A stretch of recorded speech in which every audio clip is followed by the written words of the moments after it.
is the country a single kubera ne opportunities. That's why Uganda anything can be done. Fe to supporting abayimbi okuva mbuli nsi yonna.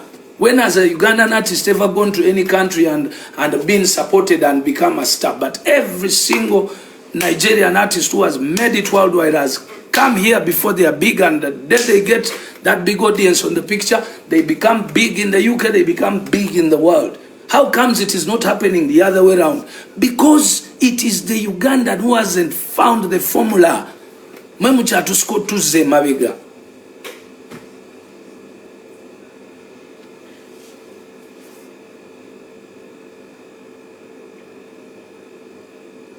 Lokuba otudde UK mu kasenge mbonawe na analysis jowa ku Uganda ku Bebe cool. Young man and young woman enensi kumwetandika butandisi kubanga nkusuubiza naka katebe kotuddeko ako botaka kozese nga brand nga atunda brand, it's not paying. Otherwise manyi wosula nebyokola nebo hasu nebo safaringa ne family yo nga bwe muli sirina kyenkwegomba kera subira muvubuka yena kumugamba nti yegombe abavubuka ababiri abasatu abasiba ku TikTok nga babuza abuzambu their lives are better. No, it's because you always keep misguiding people, because you have misguided mindsets.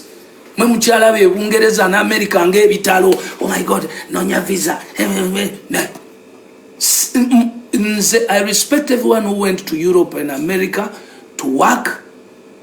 Okolaka sente ka katono okomyewo. But I disrespect everyone whose mindset is out there to make a Ugandan think it is important okuva wano okugenda erimba bali eribe bakabi. How many people have been on social media here nga babagamba banange nkama yanyambe nasonze yebe nakozeza nenkoma waliwo mwami wane yazimba mall bamita bakalwa eri Haji Bakalwa eri Rudawa Kisas. Yes, he gives you a good story about what exactly is. See Haji Bakalwa eka so many people in the beginning those days it was okay because abazungu bali tebananyweza nnyo nati ngosobola okukola sente zone zibeera valuable no zimba wano ate ne wana Uganda ebiseera ebyo matakanga ga sente entono ebintu ebyokozesa okuzimba mayumba nga bya sente entono you could, but now the world is different. Today botunulira ba America benyini abazungu bagamba nange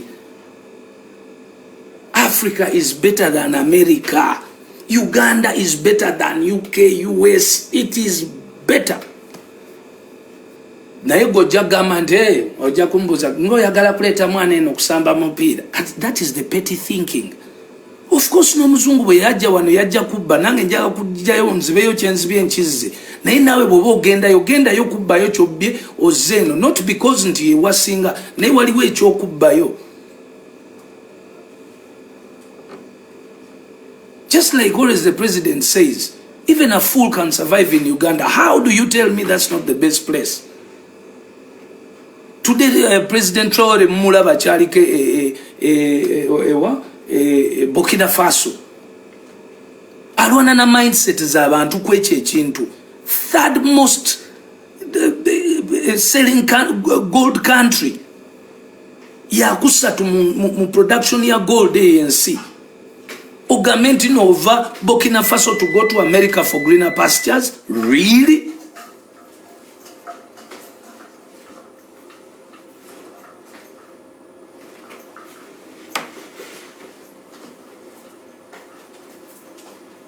My best person today, and I had this argument with most of my friends in the US when I went there. I told them Trump will become the president because now the world is open. The worst weapon that has been created ever in this world is called TikTok. That is the mass destruction weapon that was created, and surprisingly, not even any bright white person or any bright black person could anticipate the dangers of TikTok. TikTok is as Americans went to Iraq, pretending to look for weapons of mass destruction, a Chinese man was in America, creating the weapon of mass destruction. The weapon of mass destruction is called TikTok. By basic information, you know that information is power. And if you're an American, or if you're a European, or anyone who is in governments in Europe, you should have known that the only reason you took over the world was because information was only kept to you, by you. The second you chose to allow information to flow, now everyone has the information, so that means everyone has the power. So Traore has the power, Museveni has the power, an African in Luwero, in Gulu now knows, because we get information from you. We now know the things. It's no longer like those days when you used to come and land and say, oh, I mean, there's two stations in the US. There's CNN and there's BBC. BBC's UK. There's what network is that? So you can see that all the programs that are programmed on those stations are programmed to change with a narrative, with an intended narrative. The Democrats are on this station. The Republicans are on the other one. So everyone has a way they build the mindset of their supporters to believe what they are saying. That's why at the end of the day, Trump, oh my God, all Africans must thank Trump. That's the way to think. That is how to think. I remember when he said that statement and said that it was Putin, President Putin, who said Africans live in they live in a graveyard. He commented something to do with a graveyard, but what he meant was actually very positive for us to think about. The same way Trump is making us, helping us to think. Close the funding so that I can look around myself and look for money within myself. That means you're helping me. How much funding has been stopped in Uganda? How many people have died, surely? Bobby Wine has been shouting every now and then. So many projects successfully have been closed in Uganda. People don't have jobs. Remember, from the fact that there were less jobs, the man kept on walking up and down saying they'll stop funding Uganda, and now more don't have jobs. But then guess what? When Trump stops the funding, we are now more serious on the corruption, looking for the best ways to curb corruption, looking for the best ways to look for money within ourselves so that we can be self-dependent.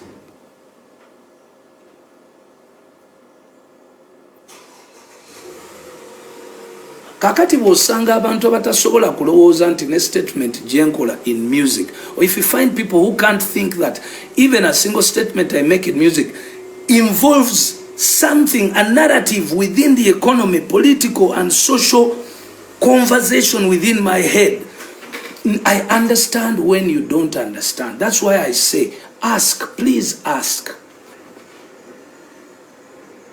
Don't just say things.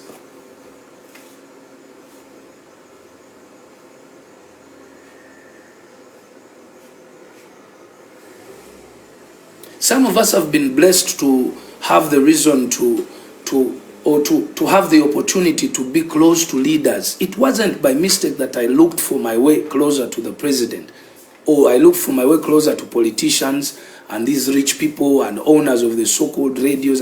I needed to understand the perspective of ownership of those properties, the perspective of sitting in those offices, the perspective of power, the perspective of finances, being rich. I needed to understand those things and relate to myself.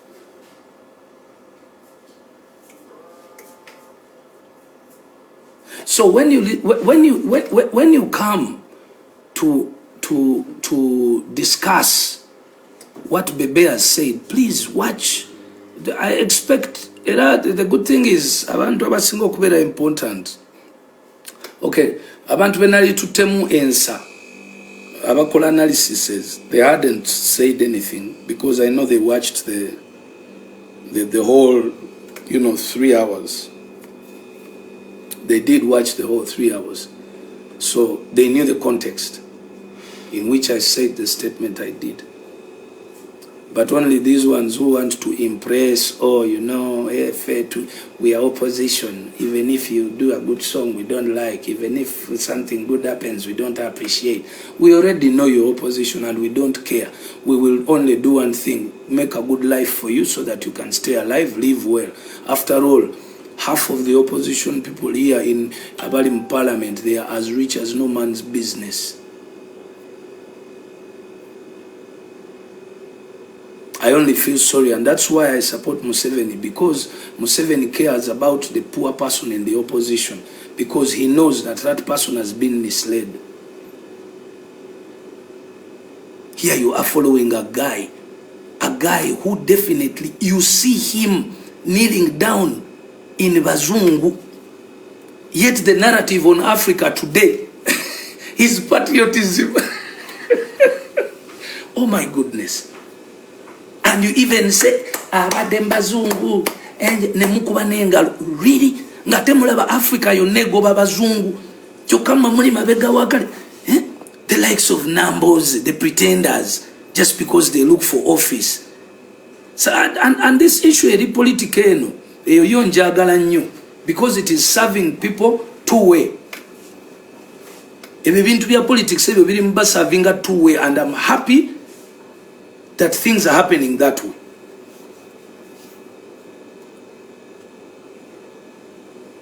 Nemumalamu abantu abamageze ekitiibwa kati bulaba eri wali olutalo Namboze byayogedde bya kisiru nnyo. It is the most stupid thing. Lwaki temwaze kwebyo nemu correctinga Namboze muli ku Bebe kulu olwokubanga mwagala okubika ensobi za Namboze. You started that topic because Namboze had done the most stupid. Bobi Wine and Namboze this week have said the most stupid two statements. How do you attack? How do you come and say nti Abaganda abawakyawagira Museveni muli basiru nnyo? Obuwagizi bw'omukulembeze wa Uganda buva ku Baganda oba buva ku Bannayuganda? Why is your topic always about Baganda? Can't you have common sense and see nti nekyo kikukyaya tribes endala? For us, of course, tukubengalo naye ate kinuma nnyo kati njagala nnyo ku exposing exactly what nali ngamba nti no Bobi Wine omutwe gwo munafu nnyo. At least emyaka gy'omaze mu politics today wali badde oyina ky'oyizeeko. Museveni bw'aba kuba akalulu wali badde oyiga akubira wa? You have to learn from the best.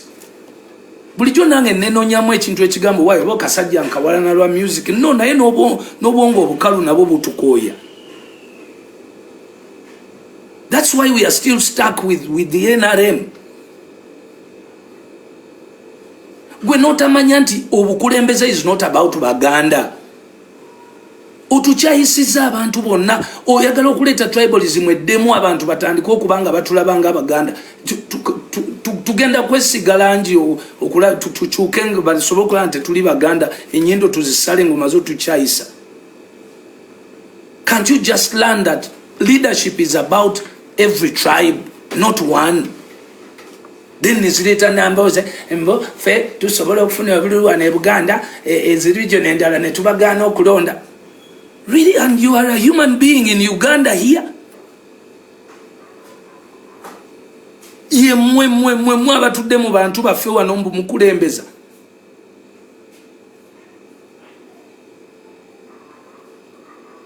Ensonga lwaki have gone to the politics is because it is noob bloggers obwavuddeyo ne butandika okumisguidinga nga bukozesa statement yange okukavaringa mistakes ezakoleddwa mu wiiki zabadde bbiri eza nuupu. Omanyi this is how social media works. Okay? Omuntu bw'akola ensobi abeera asaba Katonda wajjewo topic emubika. Kakati topic eyo bwebula ng'omuntu oyo akuba essimu agamba aba bloggers be nti mulonde ku ekyo mukibuzaabuze bwe kiti mukole bwe muti. if you really meant that Bebe Cool meant ntino ya blocking angaba yimbi, why didn't you play at least a clip of 5 minutes or 10 minutes of the conversation?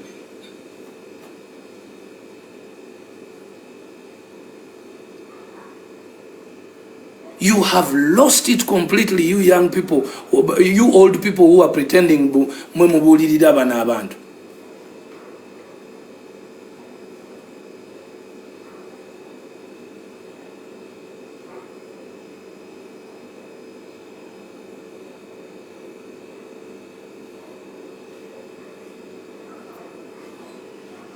If you notice, there's been consistency in my position in a lot of things.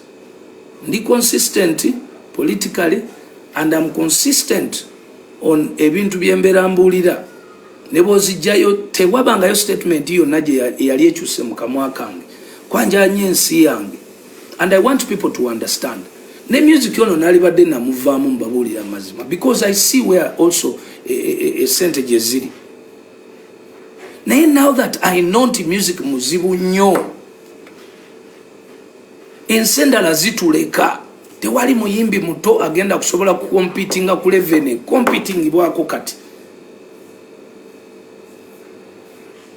Ekigenda okubeera wensi yaffe bajja gifulanga yo ya welcoming all the stars who become big, all the African big stars are becoming a big munsi, nga ffe betulinda ne tuteeka na lugogo ne jula yonna yonna. Nga fete tuinayo waffe asobola kugenda, kubanga kati music ali so expensive.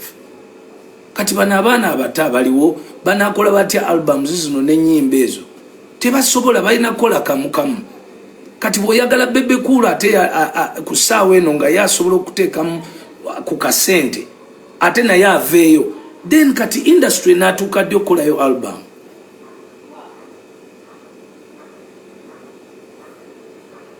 Mweke nyini abana Uganda mwe mubeeraawo Wizkid aina album, Davido yatadde album, abana Uganda mulikoki ne mujerega epasi yakola album ke mudiro lye bichi and you tewali na luyimba luzanya.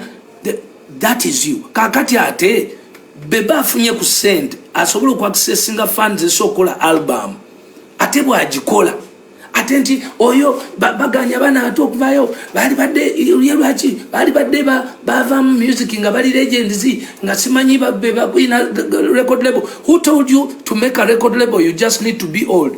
You the young one, why can't you make one instead?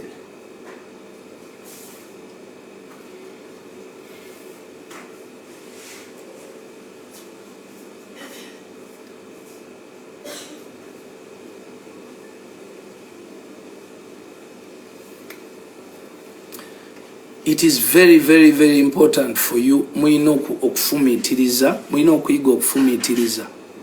Bwe mutafumitirizenga temujja kutegeeranga kiki lwaki abantu bakola ebintu bye bakola ki bye bakola.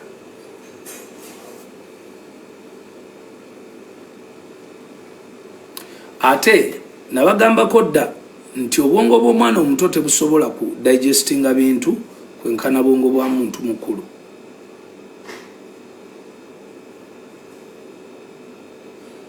Omuntu omukulu bwayogera byayogera tebabisuula muguluka. Kivula nabakubira kabakamwako. Kati waliwo ne gwe nalabye yakuteyo statement n'ateeka kakayimba kabakamwako kikola positive two way. Akamwako kasokuba nga kogera ebintu naye nga abantu tebabitegeera. So mwabadde bagezaako okuddira topiki ya Bebe Cool mugifuule nti ebika mistakes za numbers neza kadingo.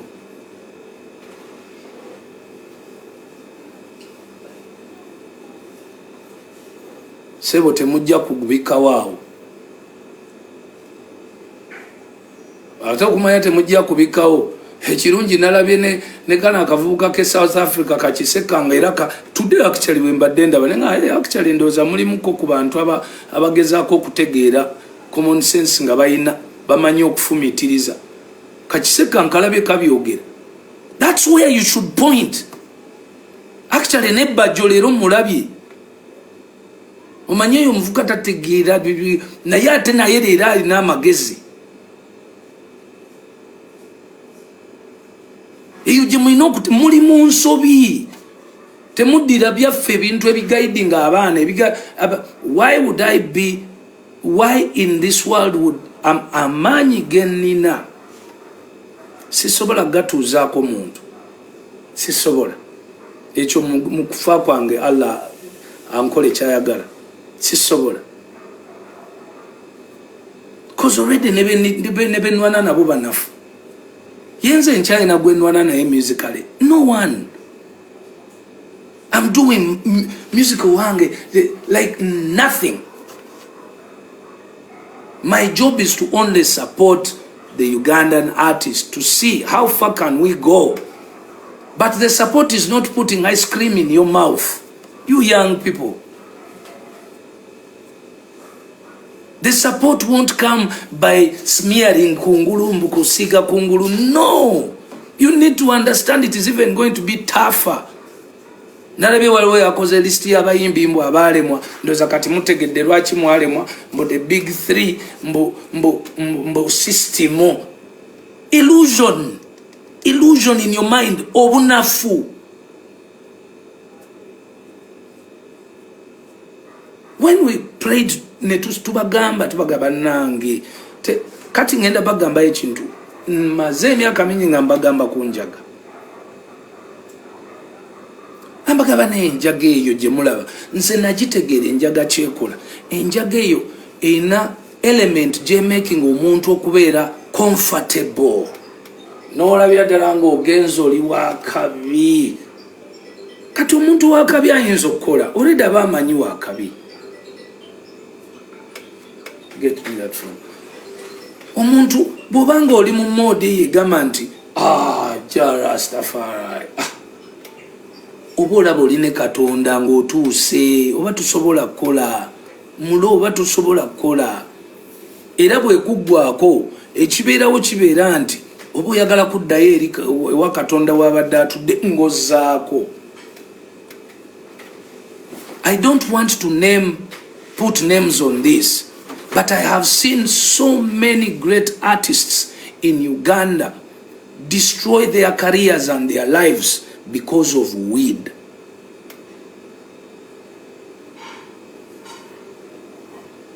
Instead of listening to these things that I keep dropping one by one, hey guys, make friends. How many today, if I may ask you young people, why do you think when Jeff promotes an artist, if that artist leaves Jeff, it's very difficult for them to make it?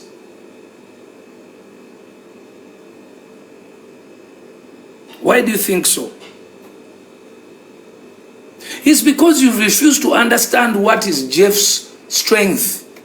Jeff's strength is friends with DJs, friends with owners of radio stations. That is his strength. So when he gets an artist, he just keeps taking them back in his social capital.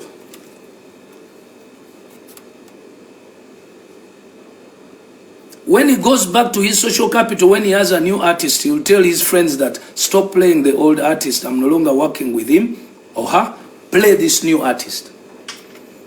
That's why when you leave Swang's Avenue has a budget that only pays for artists in there. They don't pay for artists who have left Swang's Avenue because those artists would be competing with the new artists. So the budget will go on the new artist. So Swang's Avenue as a management or a record company will go and say, please remove all the previous songs from the playlist. Now load these new songs. It is as easy as that. That's what I meant. So as an individual artist, I can do the same. That I was supporting so and so, but now I don't. Please, instead of that, in the money I gave, please play so and so.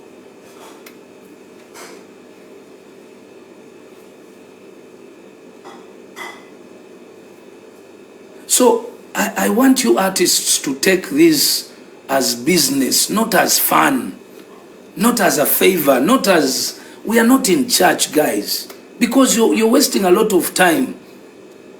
It should not be time wasted. It should be time invested. It's a business. The music industry is a business. How is business done? Ask yourselves. That's why these guys that we're trying to compete with, of course, recently when I did my interview with Desope in the UK, I was so hurt by just the things he told me, and he was right. The Ugandan artists started to go to the UK, to Agenange London, as much as the Nigerian artists were going there. Actually, I can guarantee you that there is no Nigerian who had a club. The clubs were owned by Ugandans. One of ours was Charlie Rubega, who owned, it was called Paya. Yeah, Paya one, and another club in London. And even the Nigerians who were having their nights in there. But there is no single Ugandan artist we balinga batutwala agenda ku Friday ku Lwokubiri na kola media tour mu UK.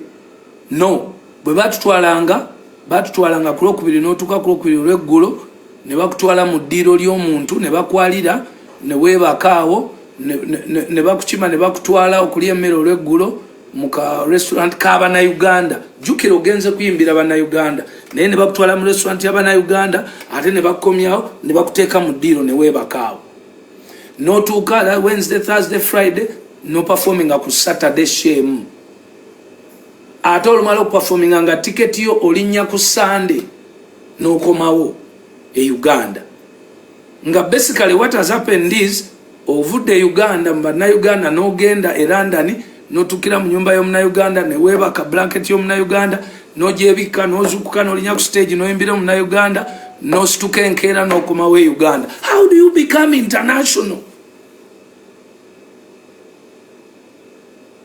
Omusajja yambuza n'angamba, Bebe, this is what the Nigerians did at that time.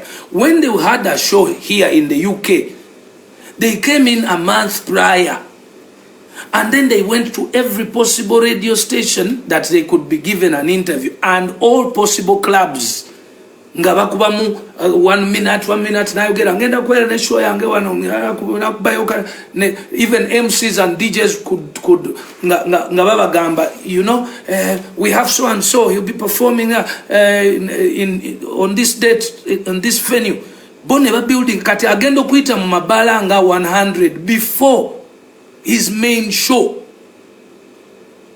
Ngogendo kulanga buli bala je abantu 15 so when they start to open venues zabwe ne zibanga abantu bajjanga bangi nezigenda nga zigaziwa kati atenga ne ku radios their names are getting to be known. So that's how the Nigerians became big in the UK while Ugandans stayed within Ugandans. And even the Ugandans that we had in the UK started bounding us back to Uganda.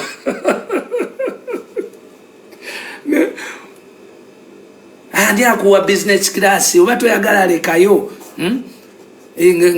nga kwegamba batandika twist ddala ng'ebiyenje waliwo benalaba baba collectinga ngo enkota.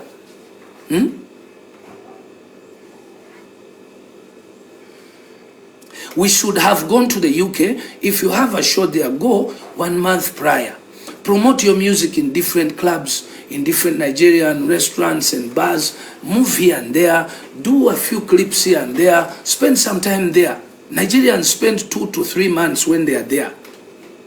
I did not manage to do that because I should have done it. At that time, I didn't have a family. Right now, I can't stay away from my family for 3 months. Maybe I can 2 weeks, 3 weeks. And that means possibly nyinzo kwanga mbali n'okutambula n'omukyala. But gwakyali omu atanaba kuzimba family. Those are the things you should be doing. For 4 years bw'okikolera emyaka ena, there is no way abayimbi beeyo abali ku ground bwe bataakumanyi. There is no way 1 or 2 or 3 radio stations that are big won't pick you up. There is no way those DJs won't pick you up. So wetubanga tubadde tuina conversation nga totegeera bintu bino, please temwefuula nti ate mbadde mbasirikiridde mukko mmwe. badde mbasirikiridemu naye ndaka ngenda kuulayo enjala. Era naddala those who want to criticize musically, please wait on the 30th and pick on that album and critically listen to it. Kati mujiwulirize kifuba so that mutegera omusajja ono ddala ddala byayogera Yesu dia oba mujiwulirize. Ate bw'oba totegedde era nja kutambula, I will do a media tour even if it means 1 year and a half. But I promise you within 1 year and a half or 2 years you'll understand why Bebe did what he did.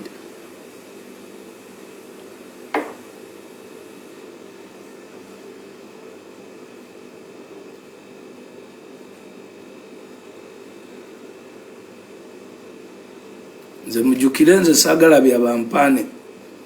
I am not a seeker of public sympathy. Forget it. I am a fact seeker. And I feed on facts, however painful they are. I'm a strong African. I slept on the streets in Nairobi. I had a home in Uganda. And you're here telling me that Illuminati, but there is a system in Uganda, but big three, but take our system. Ngapaka sawa zino nchatoba. Paka sawa zino nchatoba.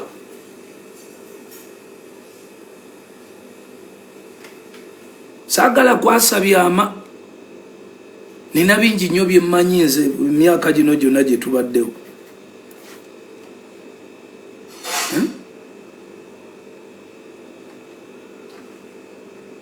So I spoke about, there was a question that was given by one of the bloggers asking me about the fights. And I told her, or I said, the fights, as long as they are verbal, not physical, it's okay. But remember, this topic came from the fact of the corporate companies. If you are going to get support or sponsorship from corporate companies, you must understand the dynamics of the corporate companies. That's why I'm saying you must take the music industry as a business, not as fun, not as looking for like a hit song or two. Because the reason that you're not getting money is because you're not taking it as a business. If you take it as a business, then you must know the do's and don'ts of businesses. And those are standard.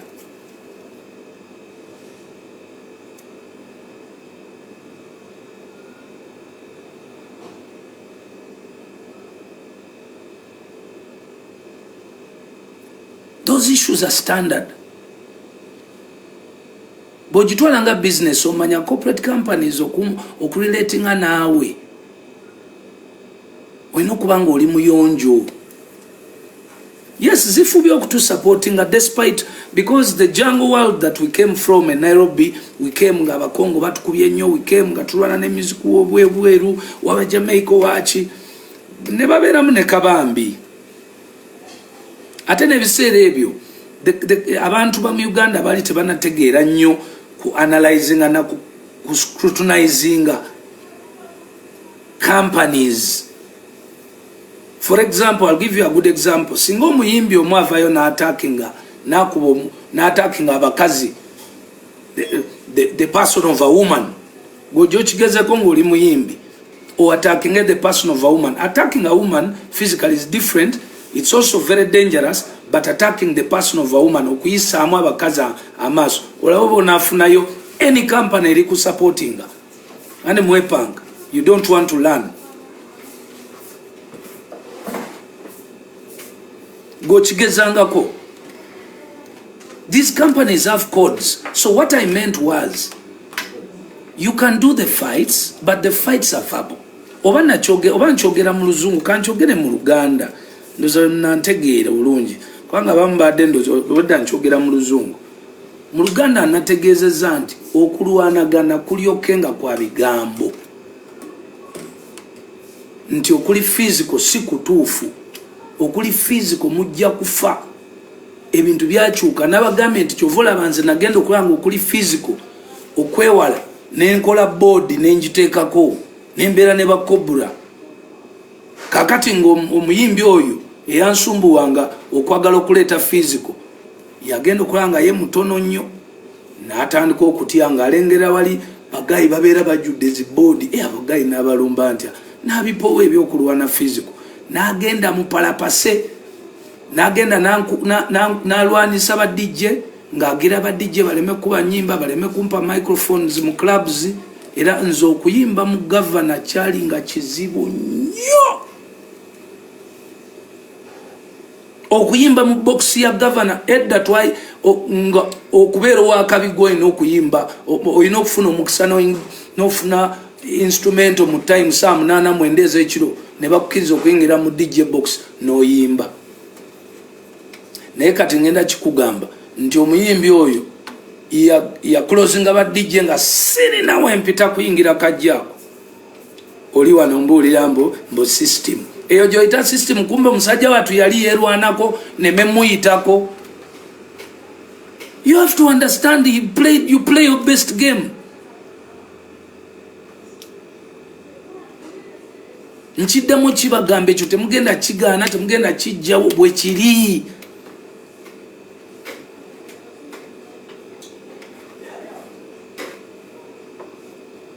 Kakati ngenda babuuza ngenda bawa best example yabaddewo namboze byayogedde nti mwe mulondere wane Kampala Buganda mulondere mu Buganda naye mulemese regions endala abantu ogenda okuteeka yakalo ekyo teki interpreting exactly kyenadde nkugamba aba music kyebaako omuntu kyasobola okukola ekifo ky'okulwana.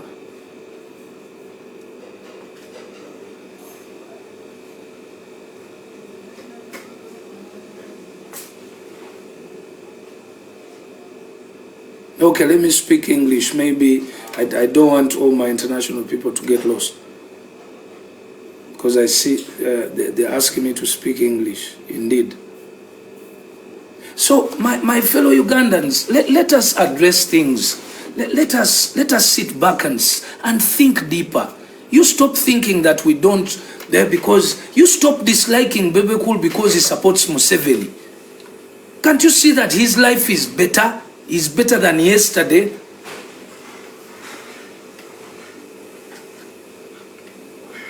Dislike Bebe Cool if it's dangerous to your life or to Uganda. You who is even saying that Bebe Cool because you hate Bebe Cool or you don't like Bebe Cool because he supports Museveni. How much good have you done for the people of Uganda? How much good have you done?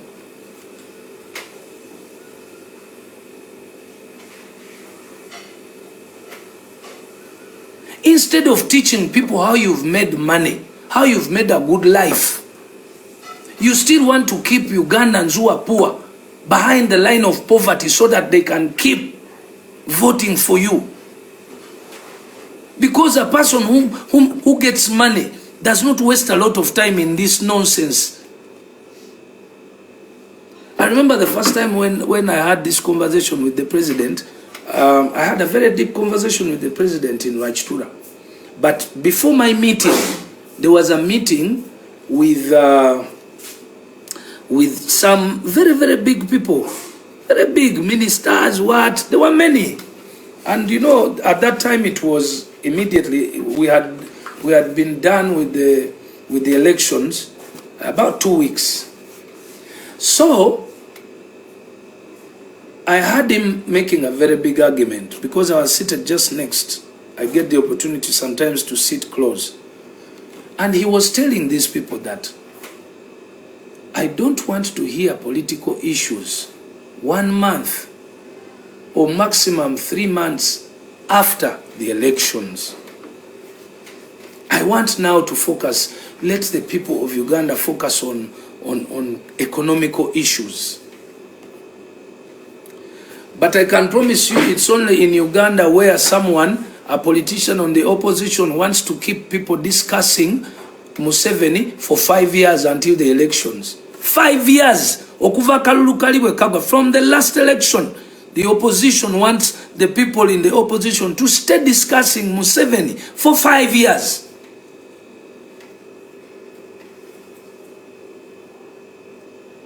I have not seen them on agricultural projects,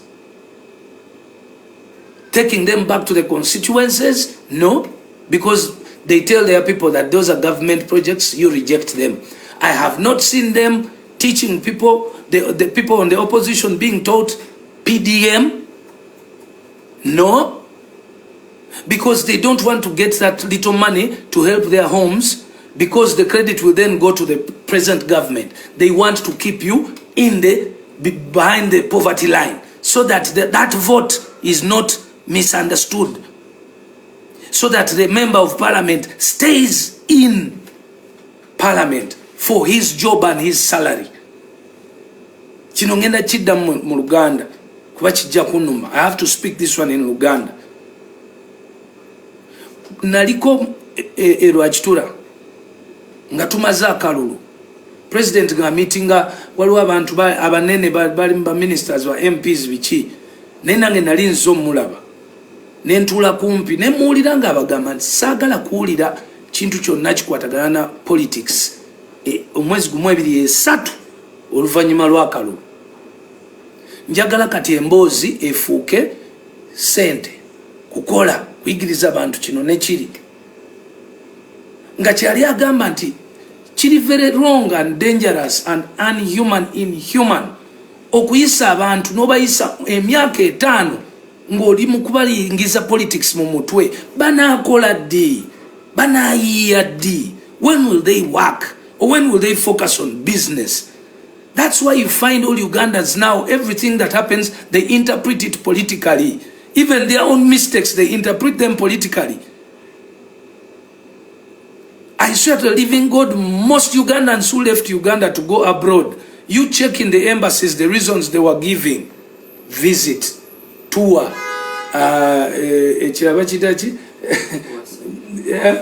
conference. None of them ever said that I'm running away because the country is bad. And I'm very sure the visas would have been given. Buli muntu ababawoza mbuno abawoza nti jangu kole byokola abawoza mbu greener pastures bona bagamanga visit, tour, school.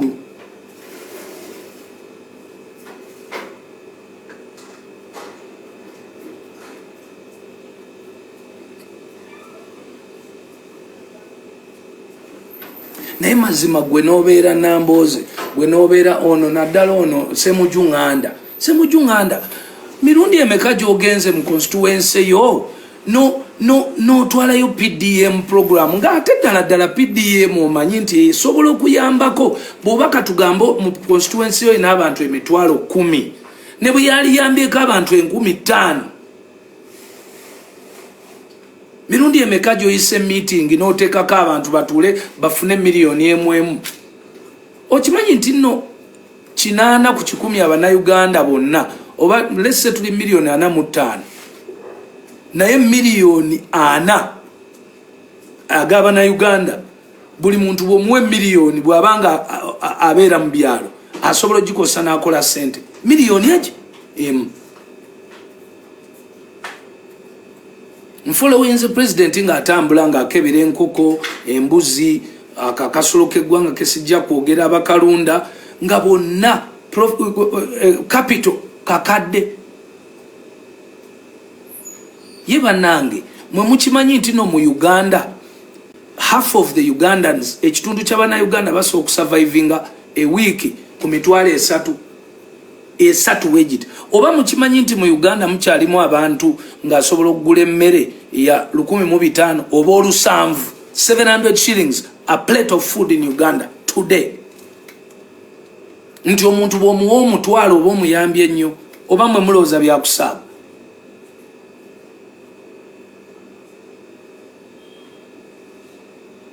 Omuntu asobola okulivinga week number ku mitwalo 3 kitegeeze miliyoni n'agikwatako emu bweti. asobola okubaako ne byalo obusulusulu bwalundawo oba n'alima ennimiro ye n'ateekamu ebintu ebiwera ate jjukira n'endokwa zigabibwa bwereere nti nno bw'aba afunye endokwa ez'obwereere then n'afuna n'akakadde ka PDM oba bw'aba afunye enkoko obukoko buno bwe bagaba ku ssaza naye ddi abo abavubuka abasajja b'opposition bwe bakutte programs ezo ne bazitwalira ne bazinyonyola abantu oba ne bayamba abantu zifuna bo kye bakola bamala emyaka 5 years nga bablockinga obwongo bw'abantu mentality nga bagivuga baginyiga ereme kufuna kakadde ako ekalabe bubi so that basigaleyo mu bwavu basigale nga bakyalonda bano mu parliament so kyovola abantu nno nategedde lwaki yes kyovola banategedde lwaki akazanyako ku convertinga kyenabadde njogera ku Friday bakikyuseemu narrative okubika ensobi eyakoleddwa abakulembeze baabwe mwete mulowooza nti tuli basiru tutegeera guno omuzannyo gwa social media nze ngubaddemu ndooza kati ngenda myaka Facebook kozi yasookawo ku social media 2008 nga nze nyingidde nze kabaka ndi omu ku basinga okubeera tricky ku social media najoininga 2009 2009 we najoininga social media nga naawe agezako okuanalyzinga nga ne mu lubuto lwa maama wo tebannakulowoozaako kati gwe mbojje okyusa akaboozi kange ate saalikomyeona kubijustifyinga but sometimes it is important to expose these wrong mentalities wesiiza ebizigo wenna omasamasa otaddeko libbamu mbu oyogera oli yuke be very careful fe tutegeera Uganda tekyali eri. I told you earlier ntino information is power. The biggest weapon of mass destruction that has ever been created invisibly is TikTok. Nti information kasita yatandika okutambula mu bantu abantu bategeera beerowooleza mugezeeko kati okufumiitiriza nga mwogera ebintu kyovola bakati abantu abamu abatandise okufuna big numbers be bantu aboogera facts ezisobola okubeera justified ate era kano kanka basuulirewo mu ababeerabeera kuno nga mukola obuntu muwaayira mbula okuba munoonya likes nebiki ako kaseera buseera abantu bagenda basengeka bagamba ono nno wamma ayogera byamazima ono nno alinamu ku magezi ono awono wakujerega ono mwe musinga red paper musobola okusemberera ne red paper kyeyali ebaddeko oyinza okuginoonya kati olupapula n'olumu n'olulabako naye new vision teriiwo antu nga baagula red paper bannange kubanga yayiyanga nga yeesanyusa ya likes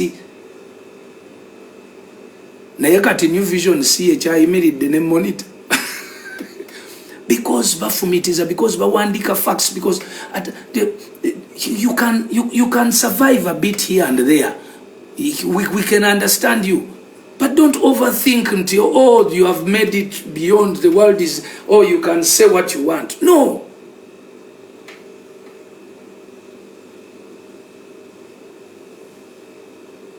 It's okay you do platforms. We are very happy in Uganda when Ugandans get employed.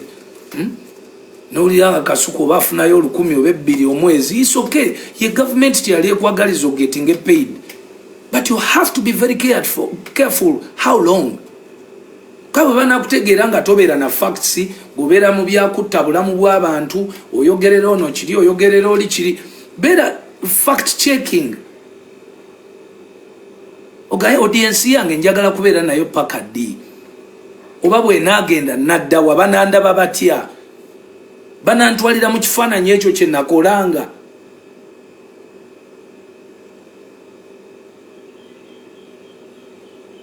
N'emirimu gino gye tukola ate buli mabega w'omuntu wajjayo omulala. Mutemulowooza nti no only the artists are the ones being replaced by the new generation. No, even media gets replaced by new generation. I wish I could show you the old media personalities. You would run away. You wouldn't even want to look at them. I wish I can show you the old rally drivers. You'd run away because they are new ones now. I wish I could show you the old TV presenters. You'd run away. They don't have TV stations. Yet you would have expected them to have learned how a TV is made. I only give credit to some of you people who have managed to accept, let me leave TV or radio, I make my page. Still credit goes to all of you, the Jenkins, the Kasukus. Kwa walimu kutandika mwali mutiribira muko. Naye ate era nalabye muddayo ku TV. Because akasente mutandise okulaba tekawera bulungi.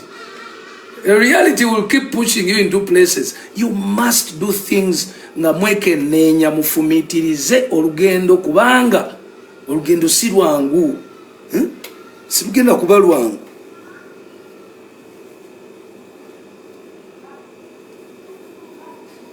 Sendi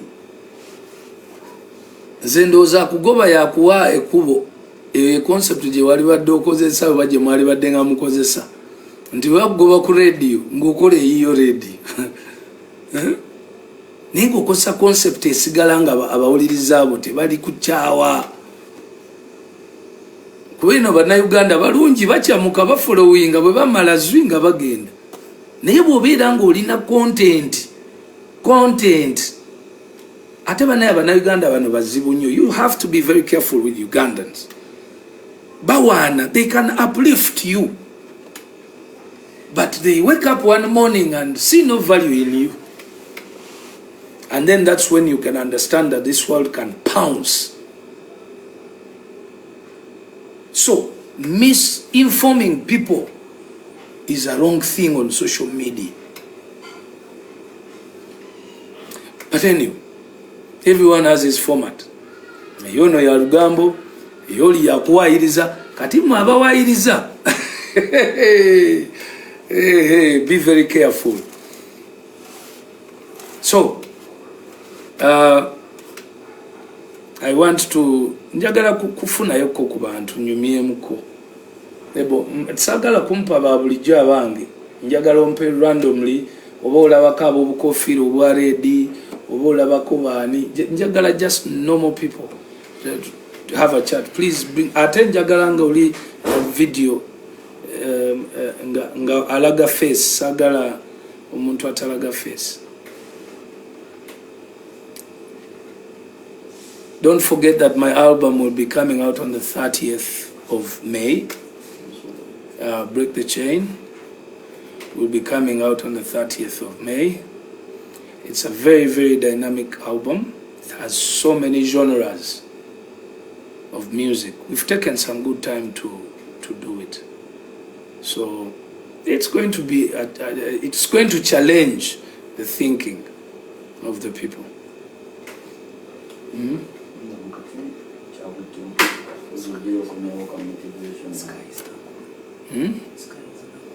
Sky Soldier. Huh? Oh yeah, yeah. And definitely those who have taken some time without my fans, Banga. If you haven't watched me, I'll be performing at Sky's Hotel on the 1st of May, live. It's going to be a very, very beautiful experience. Oh God.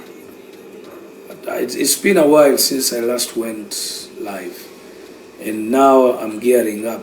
The beautiful 2 songs that we've released on the album even sound way more beautiful on live. Yes, Bagala Mujje. It's 100,000. Yes.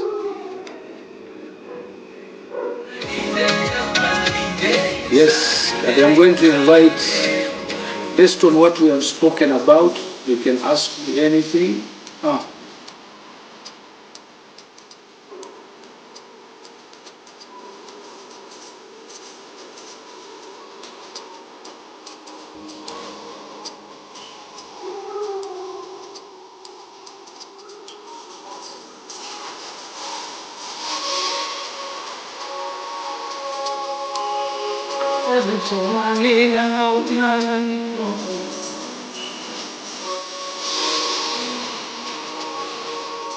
Of course, the album will be on Spotify, AudioMac, iTunes, YouTube, and Boomplay. Yeah.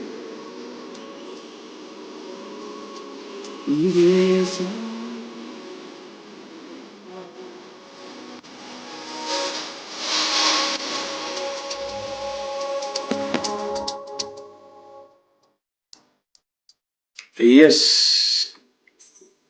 Hello. Hello. Hello, Top Rasta. Yes, no. Yes, I want to see this. Now only, I will only let in if someone opens up. Mpa only omuntu nga kugenda ku videos sagala kugira.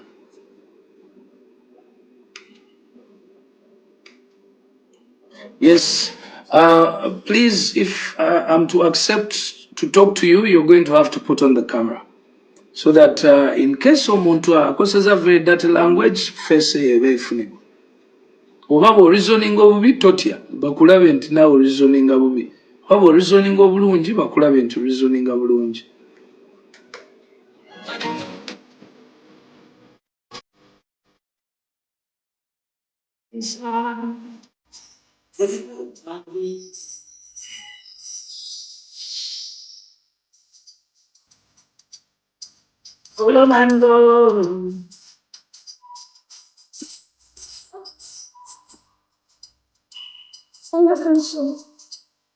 Hello? Hello?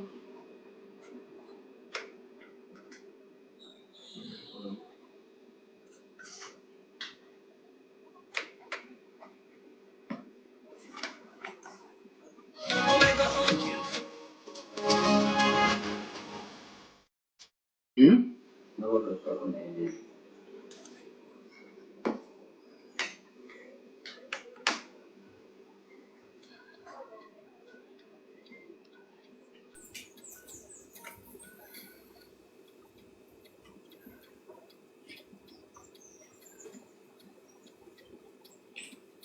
Hello. Hello, Uncle Bebe cool. Yes. Ogambo otya taata we bale kumpa mukisa kuno okunteeka ku live ya taata neyanza ssebo.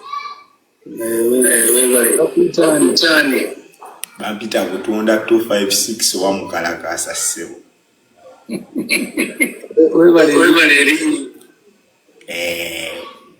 Kati mbadde nsaba uncle.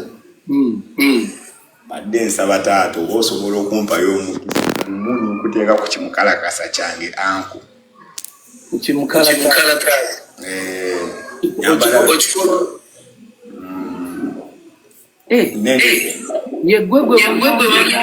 Agenda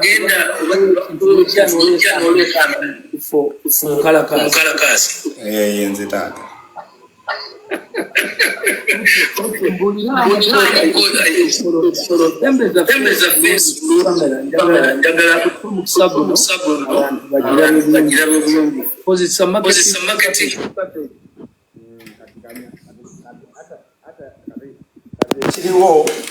Ekiriwo nze nzija buzina ekimukalakasa kyange kino. Netufuna engeri gye tukipangamu nze ninkulangira naye ebigambo bye mba nkozeseza mu kukulangira okwo bibase.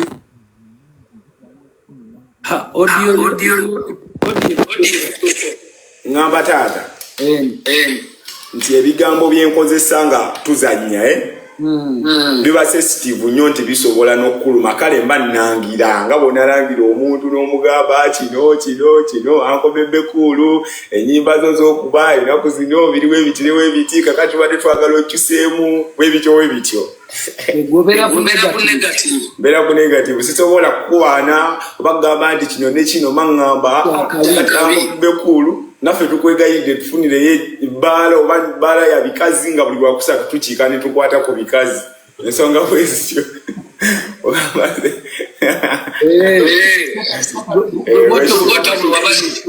wetu wenkola kakati mtu wanga aliko namba wanga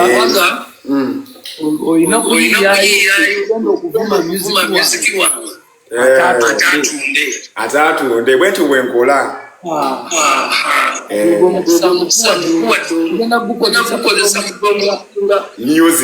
music neyanza gwe kuyisaamu ningamba kati Uncle Bebe kulu twagala otunyonyole kino ekiyimba kyewakubye ekitagenda sala wadde nansana ofa kinensi Butunda 256 Okay. Eo era kupikinga side chi omanyi clebas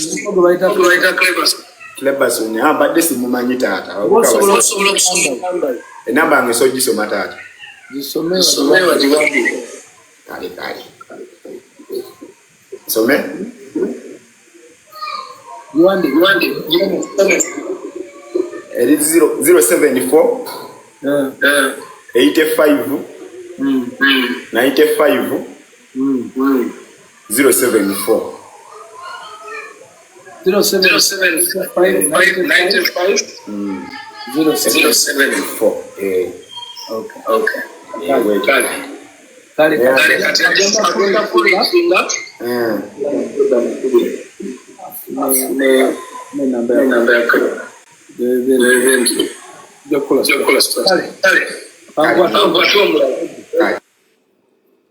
Hello. That is very interesting, and that is how innovation should be taken. Bweba to bosima gondi. That is what you causes social media productive wise. Hello. Uncle Bebe. Pazo, take a pop camera. Uncle Bebe. Pazo nkulabye naye take a pop camera. Wona woli oboli munimiro amusenge gwe toswala teka ko. Kanfune wennyimira kubanga Uncle Bebe nze gwola banyina bingi ebyokugamba. Tata, wano wotabadde tata, balandi ndi batubanja. Tata, wano wotabadde tata. Uncle Bebe. Pazo. Parking King of Django video. Njagala otekeko video. King of Django. Teka ko video. Uncle Bebe wajja ko guli omulevu gwa tinti watukola oti omulevu oko tukumisingo ogwo. Pazo tomuzabuza sako video. Awo. Uncle Bebe. Agamba ati omulenzi. Uncle Bebe tusanyusa okulaba. Nange bwentyo. Twagala nnyo Uncle Bebe. Mbagala nnyo nange. Webale ebintu byonna kubikuuma kuwola ningo biraba naye n'obikwata kisajja kikulu. Amina. Uncle Bebe tata wano wotabadde tata balandi rodi batubanja. Soko njireko. Oyine eddakiika 10. Kabaka mwako. Ekalaga ekiri kimagone ku bwongo. Akamwako. Tumanyira nti no gundi. Tumanyira nti. Wawula.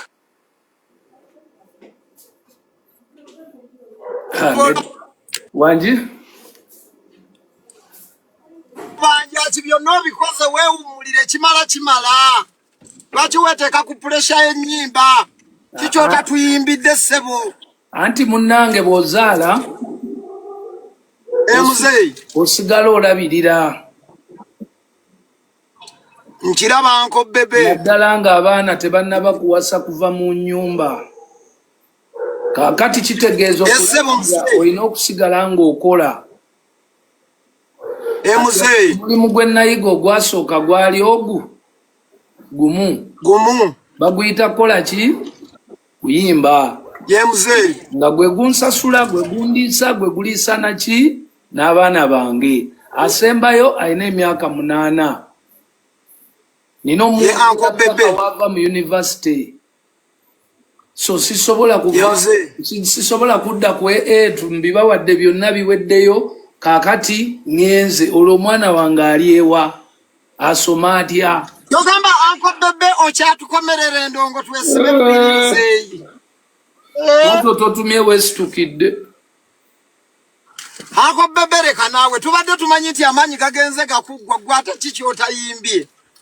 Wange. Okuyimba si kyekikulu kati naye okusasulwa. Muzeeyi. Ekikulu kati ekyo ky'okusasulwa kiri consistent. Kituufu naye Uncle Bebe kankubuuza ekibuuzo.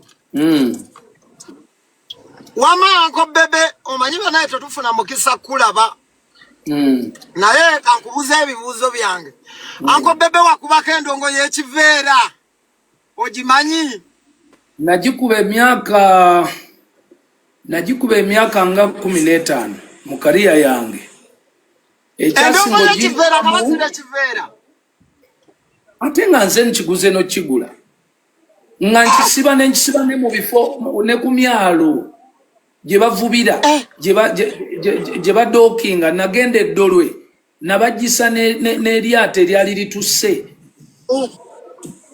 Nze temulina wano Uganda pazo kankugamba ekigambo temulina wano Uganda we mwatuuse we sayimba tewali nagikuba na ebiseera ebyo nalina ne manager bamuyita Emma oyo munne wa Bitex bwe twatalaga Emma Serugo Eagles Production nga weva wenzira natalaga Masako oyo kaalo ku kaalo mande ku mande nze nakuba obuvulu bwa mande ku mande ne bunsiwuula ekyabingo byamu ebintu ebyo byamfuulira ddala munnakyalo ate nga mu beginning natandise okuba South Africa nga za award tuzikuba kyovulaba nti nkunyonyodde wali ekizibu ekyaliwo nti ffe twafangayo okugenda e London ng'okuyimbira Bannayuganda osobole okudda enkeera ogende okube kaalo ku kaalo. Nkiraba Uncle Bebe.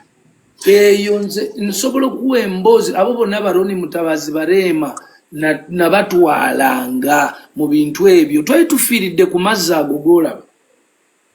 Ekitegeeza Uncle Bebe endongo y'ekiveera nezwena namutwalako ne tusula waliwo incidences biri waliwo ekyamuliibwa waliwo neeyo gye twagenda ku kazinga kati gye twebaka mu kaluumu waliwo gye twagenda ku kazinga gye twebaka mu kaluumu ne wayitawo emmese eno nsomba byuma wansi ng'egugumule bugugumuzeeti kati omuntu talina kyaŋŋamba biva muntu yo Uncle Bebe tewali kyofunidde ku mukeeka ebintu bakola bikole tewalina kyobulaba mbeera wano bwe ndaba abantu nga beeyogeza azifu bantegeere oba bamanyi ne industry eno neewuunya kati nno gw'okyali kaalo ku kaalo wa Uganda kati ate nze nakuba kaalo ku kaalo w'e Kenya owa Miss Kenya nsonda ku nsonda kyogamba Uncle Bebe wakubako e Kenya Nairobi omwo mu Kenya omwo ate nze ndeeta Kamiri e Kenya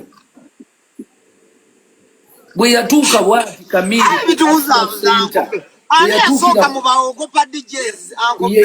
yansanga mu Bogopa DJs ate yansanga ne mu Miss Kenya offices yatuukira kwa Fear Center 9th floor nga anoonya omuyimbi Omunnayuganda era bwe bankubira ne mbaga mugambe enzija bwe najja ne musanga kwe kugenda naye ne mutwala gyensula bwe tutyo bwe tutandika Uncle Bebe tubadde twagala otutangaze Uncle Bebe endongo eyo ey'ebiveera abantu abasinga tubagamba obugagga bwe mulina olwaleero mwe mwabujja ne bawakana kituufu ne waliwo music era ddala waliwo music ow'okuwaana ne music akola ssente tujja kwogera nze Uncle Bebe zireeta omuntu n'akwata akatebe n'asasula ennyimba ng'agenze bwe tudda ku nnyimba nga kamwako ennyimba nnyingi nnyo siyinza kuzimenya olw'obudde nfunyewo akaaganya n'abalala njagala bbawowa muntu kye ennyimba ziyandiyimbya Anko Bebe abantu nga zisobola okubeera nga zibasasuza kubanga waliwo abaana be nalinkana nabo ne bagamba Chameleone Bebe Kulu and Bobby Wine bamanyi okwogera olujamayika ne bw'obagamba okulwogera okuva emisana mpaka ekiro naye lwaki tebaluyimba olowooza lwaki bayimba ennyimba mu Luganda ne bagamba wa ffe tuyimba mu lujamayika Anko Bebe osobola okuyimba ennyimba ezo mu lulimi olupatwa Uganda n'otuuka ku audience y'omuntu w'owansi kuba ffe batujooga batuyita bannakyalo tosobola lwa nsonga emu nti era bwodde mabega ojjukira oluyimba lwe nali nkuba lwe nasooka nalwo ne style gye nali nkuba yali patwa King of the Jungle nga Chameleone amala Mama Mia Kabiri bwakuba Mama Mia n'ayisaamu kitegeeza abantu baali bategeera Mama Mia ng'olupatwa tebalukola tebalutegeera nga lwabavubuka ate abaali bategeera Mama Mia nga basasula abategeera King of the Jungle bato tebasasula babeera ku ssomero so olina okumanya ki ky'onoonya onoonya kuwaana oba kusasula olina okumanya music n'owokusasula then olina n'okumanya music kati today kusaawa eno oyagala kusasulwa ddi oyagala kusasulwa kati kiveewo oba oyagala kusasulwa mu future obe ng'osasuddwa kinene kubanga owakakati asobola okusasulwa katono naye ne kabanga kadeere oli ayinza okukolerera ekinene ne kijja omulundi kigumu kati ensimbi kule social media yajja omuntu oriching abantu abawuliriza language esinga okuba universal tovola bantu abanigeria tuyiniikiriddeko n'oluzungu so kati gwe naawe osobola okusigala nga oluganda lwo olukozeseza wano nga lutuuka ekyamuliibwa naye gwoba webba wekka okitegedde so olina kuyimba music nga gwolaba akusasula oba kola byombi yimba yakusasula n'owokweraga kyova olaba nti nze nina ez'oluganda ezo ziwaya ate kati nenzija nemotivation ezigenda eri kakati zimotivation ezo zemulaba wano kati bwe nakikola ekyokumala emyaka 5 Ako Bebe naku zino nga waterezeza nnyo sound kiki music enaku zino sound nga mulungi nnyo kiki kyobala Anko Bebe totutolokako anti ensi kati erina limited level ya sound gyetwala ennyimba ezimu ezammwe tezijja genda wala your sound ate nga kyogamba Anko Bebe sound waffe abongo otakwe tukube ennaku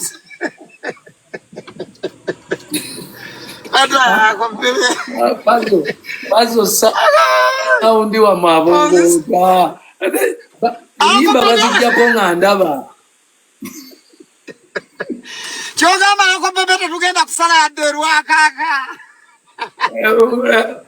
kati Pazo kola booti kyoba okola muteekengamu $2 3 mu masteringe kakadde kamu ng'omasteringa $2 3 Anko Bebe kankulopera omulimu gwayongerwamu ekibulooka ennaku zino omuntu ava ekyamuliibwa nga ayagala Pazo najja emakindi ekalenda abaana ne bamuwa stabu wa nattoolo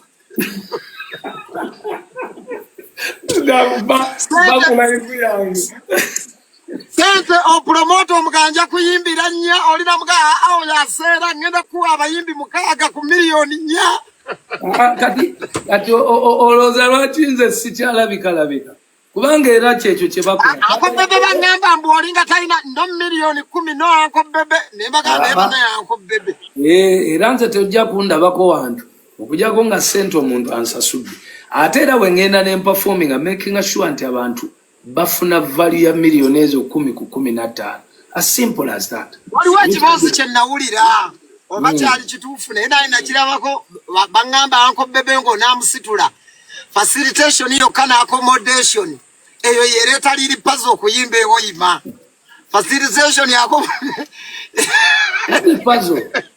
kati Pazo kankugambe era nze kizibu okunsuza awantu ebiseera ebisinga ne bwe mmala shoku saa 9 nja kuvuga nkomewo olwansonga nze wensula saagala kunzija mu comfort yange ey'ekitanda kyange ekyawaka bw'oba tosobola kunteeka mu woteeri obulamu bwange ne butakka wansi okusinziira bwe nkoze nti nkoze mbutadde wano Uncle Bebe. Jawo oina either bongera wano so sikunzi jawano ewakanga nene mirembe ate nontwala wano. Kati enkola bwenzi okuyimba sikutawanya na hoteli ezo sente zonna nzigata. Uncle Bebe. Wano ba promoter be bulayo gena no mugamba kanzije ne DJ nagamba ate DJ munange sirina za ticket. Kale kwa gamba fete tunyumidwa mulembe gwa fe bintu byonna twasanga mwabinyumirwa dda. Ayi kati mwe baba kwata kakota anti munonya kulinya nyonyi musobolo gaba bali olaba nabadde London nabadde Dubai ngaba kuba mu diro. Nero Bebe. Akati ba promoter bagamba bati Uncle Bebe ngo namutegekeho yima emmotoka yenywa obukadde bubiri. Kati eyo shon namba kati wekanga nga Uncle Bebe wakabeyimu. Atanga nzeriri paso nja kuvuga osipasi yo. Kimesente. Kati paso tolaba nti ebivulu bifudde. Mzee, ebivulu bifudde. Kati baleeta abayimbi just bano bayimbi kati n'abantu tebakyabijumbira. Kubanga kubivulu kuina okubaako emitwe minene. Kati tekukyabeera mitwe minene kubeerako mmwe medium sijereze njogera mazima. Ntino emitwe minene kibeerayo nga bonagamba kati waliwo Misachi, waliwo Lil Puzzle, waliwo oba kati kuliko Eddie Kenzo, kuliko Bebe Kulu, kuliko Puzzle, kuliko oba ne bajja ne bagaa kuliko Juliana, kati kuliko ne Shiba, kuliko ne kati emitwe eminene egyo giweesa ekivulu believability n'ekitiibwa. Yensonga lwaki ekigunda nakirabanga. Yensonga lwaki ekigunda Uncle Bebe oyingidde. Kakati naye kati eby'ennaku zino sijja kwogera mannya naye olubateeka ku posita bweba ng'abantu balaba posita bagenda tuleekaanira abo. Uncle Bebe ekivulu ky'ennaku zino kirina okubaako piki z'empaka. Omupiira gw'abafumbo n'abawuulu. Kubanga mwajjako kirina okubaako saakase ekivulu kyakuyiiya buyiiya ennaku zino. Pazo weraba. Kale Uncle Bebe atakuumira mpeera atukuumira. Amina. Kale mpoyo mulala. Lili Puzzle entertainer.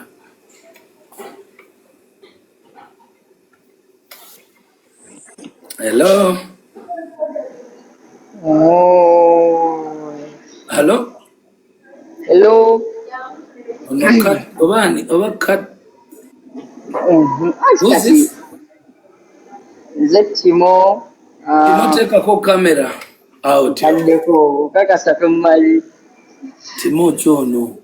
Siga chawo shebodi with Batman. Hey, ono see a boy omutono. Jaden. Ogambo tia Jaden. Wasibyo charasta. Jendi oliotia. Aba mtwagira nda zahalikidawo nokushingira posta ya lumba mnajiwanise ndabo gena kwa account yange jeri. Neyanzize era nkulaba we bali promotinga ku material wange. Omulimu tumukola. Mama happy. Sajoli tebatuyita oba batwagala tutu.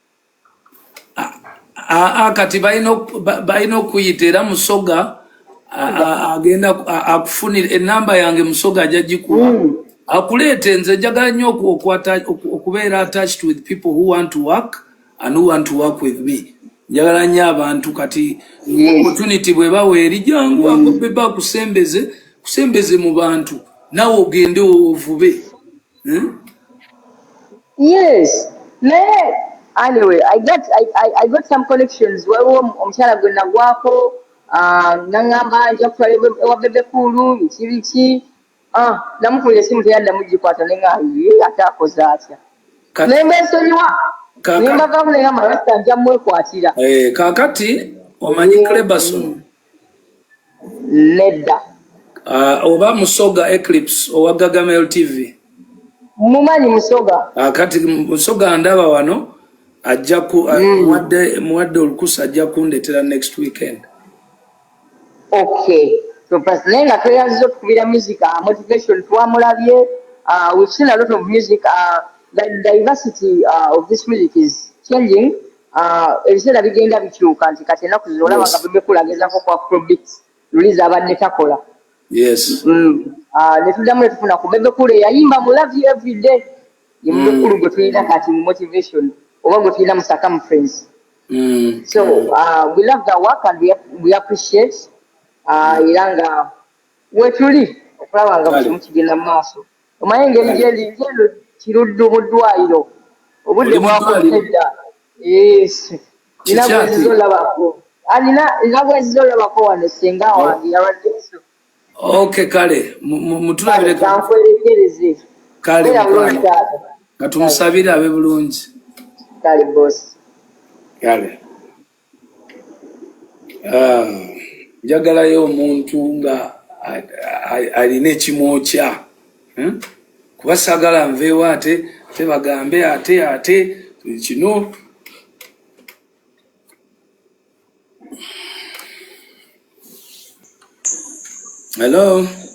Hello, Uncle Bebe. Yes. Bana nga ndumsanifu okubera ne just wende akabugu waliwe bugu mu ayizikiza. Kamera giteekeko ayizikiza. Wajja kulawo. Yesebo. Ogamba otya Jax Magic. Jax Magic. Yes, Jax ogamba otya. Wenaye kibuzo. Uncle Bebe. Nze naye kibuzo. Kakati omanyize nkola district Odi evuddeko. Alo? Odi oyo evuddeko.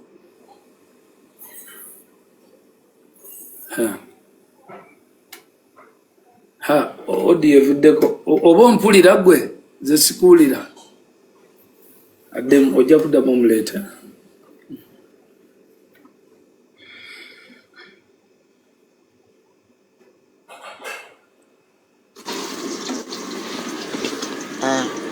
Eddie elects. Is it Eddie elects? Hello? Eddie? Manisebo. Manisebo. Tengo camera? Yes.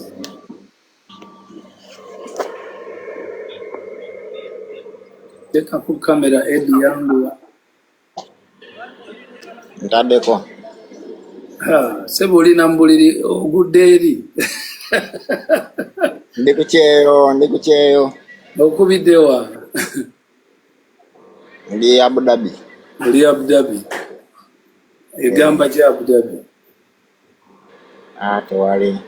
Kale wenayo akabuuzo bye tubadde twogerako. Nedda sebo jasize nkwagala wagazira sirema. Ndabanga waki. Neanza nnyo. Yago ndi messenger. Ndi messenger. Wakabera yo banga. Which tanawera? Wakagenda. Okay. Kale kamusabire kasito omuuzizaako ku live kamusabire bitambule bulungi. Ofuneyo experience ennungi. Kale neyanza nnyo. Kale.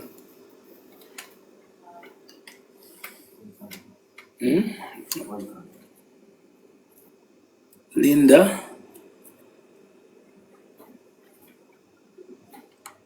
Linda the bank? Hello?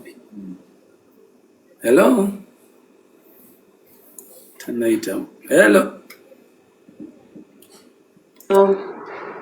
Hello, hi. I'm fine, Papa. How are you, please? I'm fine. Let's put on the camera. Beautiful. Hi, how are you? Gambota Papa wafe. Ndio Gambota Linda. Njogoro unji. Wena yaka. Agamba ate mamizuwena.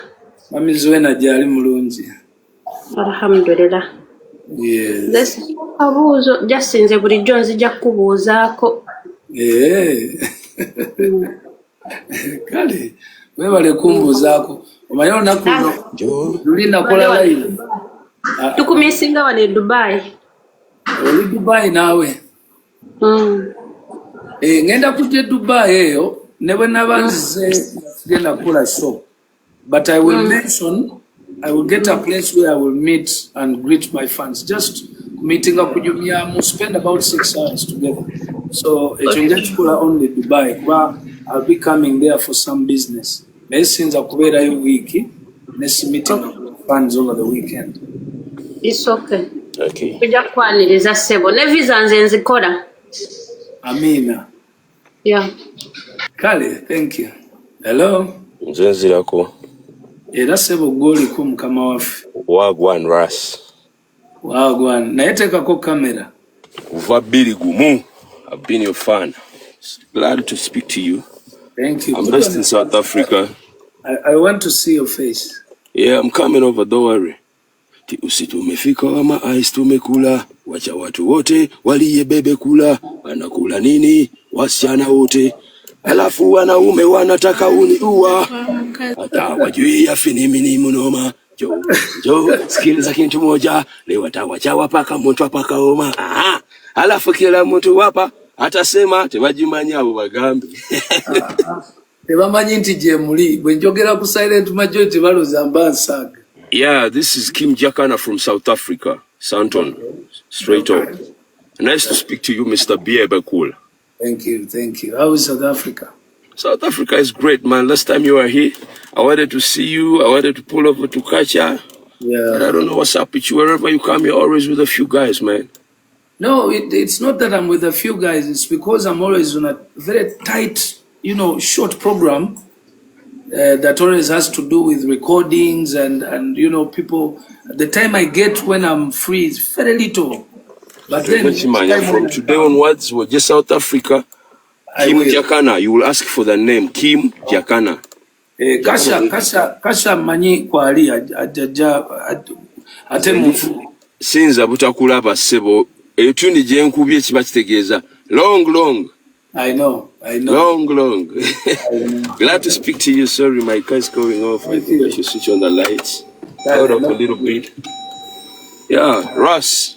Hi. Yeah, man, enough respect. Enough respect. Hello.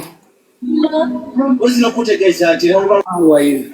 Kwali kudda kwa mukazi kwe kwaleeta ensonga ya fitina eyatandika nagenze kati ndi wano nzijjudde essanyu eyali maama w'abaana eyali agenze nandabye ennaku olowolokoso n'ayiika agayaye ne ganumba mwezi ennaku kati nno gasadde agaali gagamba agenze galabe gasembye tegayina bigambo gakanudde mukwano Bampita Mugera. Okay. Shalom. Yes. Ndi musanyufu okujjako wano eno. Thank you. I'm very, very happy. Thank you. Era tweyanziza nnyo ebigambo by'otugambye. Kiba kigambo kimu, one word it's enough for the wise. Alina amatuwulira. Yes. Atalina bireke. Kitegeera. Antweyanziza otuzzaamu amaanyi ngaffe abavubuka okwekolerera. Yes. Yeah. Because tukola. Kitegeera. Tweyanziza nnyo tweyanzeege, we really appreciate. Okay. Thank you. Thank you. Nenga tukwagala nnyo, nze nga nze nkwagala nnyo. Neyanziza Nnyo. Era tolekera awo abantu Ate ekisoboka, and I wish one day, one time to meet you face to face. You will. Where are you? Saudi Arabia. Saudi Arabia. Okay. Yeah. Okay. For how long have you been there? 3 years. Oh. And how are you finding it? Though there are some challenges. In life, there are challenges everywhere. As long as the challenges are not life-taking, that is what is important. Otherwise, worldwide, in every place you go, there are challenges. Of course. Nayenga will not give up. Are you saving money? I'm saving and I'm doing something, but it's not easy. It's not easy. Let me give you a word to encourage you. There's nothing easy in life. Even if they told you to be a pastor or a sheikh in a mosque or a church, you're going to find it so difficult. You get it? So what you have to do is to persevere, because those are stages in life. Even myself, I have challenges that I can't even handle myself. But then I pray and I keep working hard, and then day by day, those challenges keep doing what? They keep going. Sometimes I wake up in the morning and I can't believe that I have foregone problems that I didn't think I would even manage. So yeah, and there are people who want to put you down. They see you're trying to Okwestula, and those people that are trying to put you down, they say, you will not make it, you don't have to do this. But they forget that they are not God. Yes. And then also in that aspect, as long as you stick to your plan, don't worry about what people say. People like to advise on things they don't know how you started and why you started them. Bagala nnyo okutegeera abannaabwe ebintu bye batamanyi lwaki babikola. So gwe kyokola ne plan yo nga wagitandika togamba kangende Saudi eno nsonde myezi 5 bwe ziwera ngenda kuzikwata nkole ABCD nga tinantwalira obuddera kati bw'okinyumizaako omuntu ogenda kulanga omuntu aga kati tekijja kwako kiti omanye ennaku zino bwebiti gwe kasito stickinga ku plan yo it will work. Thank you so much. Kale, thank you. Kampote kumulala wana. Hello? Gargamel boss. Yes, this is DJ Bash. Yes, sir. Ogambo yes. Sebo. Jendi Bash Ogambo. Jendi. Zeno nyine chibuzo change chimu na before that manager arasoka kwa flowers on a credit. Thank you. Mutimo omurungi. When you talk about big three, of course yes. You can't leave out the Bebe call. Nayo kusanga nti mu bayimbi abanene abasatu muri nayo sobora kola live ngeno ndi usanga yogera n'abana bali e Dubai man.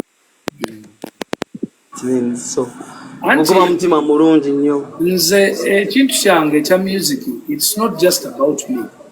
Yukiranze nkola ne President Museveni ati kinkakatikako okubeera real eri abantu but beyongera okutegeera exact then bafunemu kubanga kigasa kinga ebintu mbiri na wano ate ne bitabayamba bitene wesanga nga ontute kunziika ate kwegamba nga bakuwana buwanyi nti big three oyo muyimbi nenga toyina impact ku bantu nange abantu babuli nga government ya Museveni evuddeko naye nga bagaba naye abasajja abo bakola baatu okitegedde. Then kirala Bebe oyina omutima ogwo omulungi naddala charities zobadde ng'okola man aliko ekiwatuli ogezaako zimbira oyo omwana bikikwegamba ebintu ng'ebyo kusanga omuyimbi nga alina omutima weeguto era still era nkikwebaliza. Then ekirala musically oyina engeri gy'oinvestinga mu ndongo naddala emabegako wagenderanga mu America just nga ogenze kushootinga video really nga kiraga nga singa ffe ba DJ nga okuba print ya video on the screen is not better than this quality ngolaba you're investing in a lot nayo sanga abayimbi wana abato kola video ya 10,000 kwegamba gwe ekintu okikola n'obwagazi ngo investinga in so ebintu ebyo bisatu mbikwagali yagaza Bebe.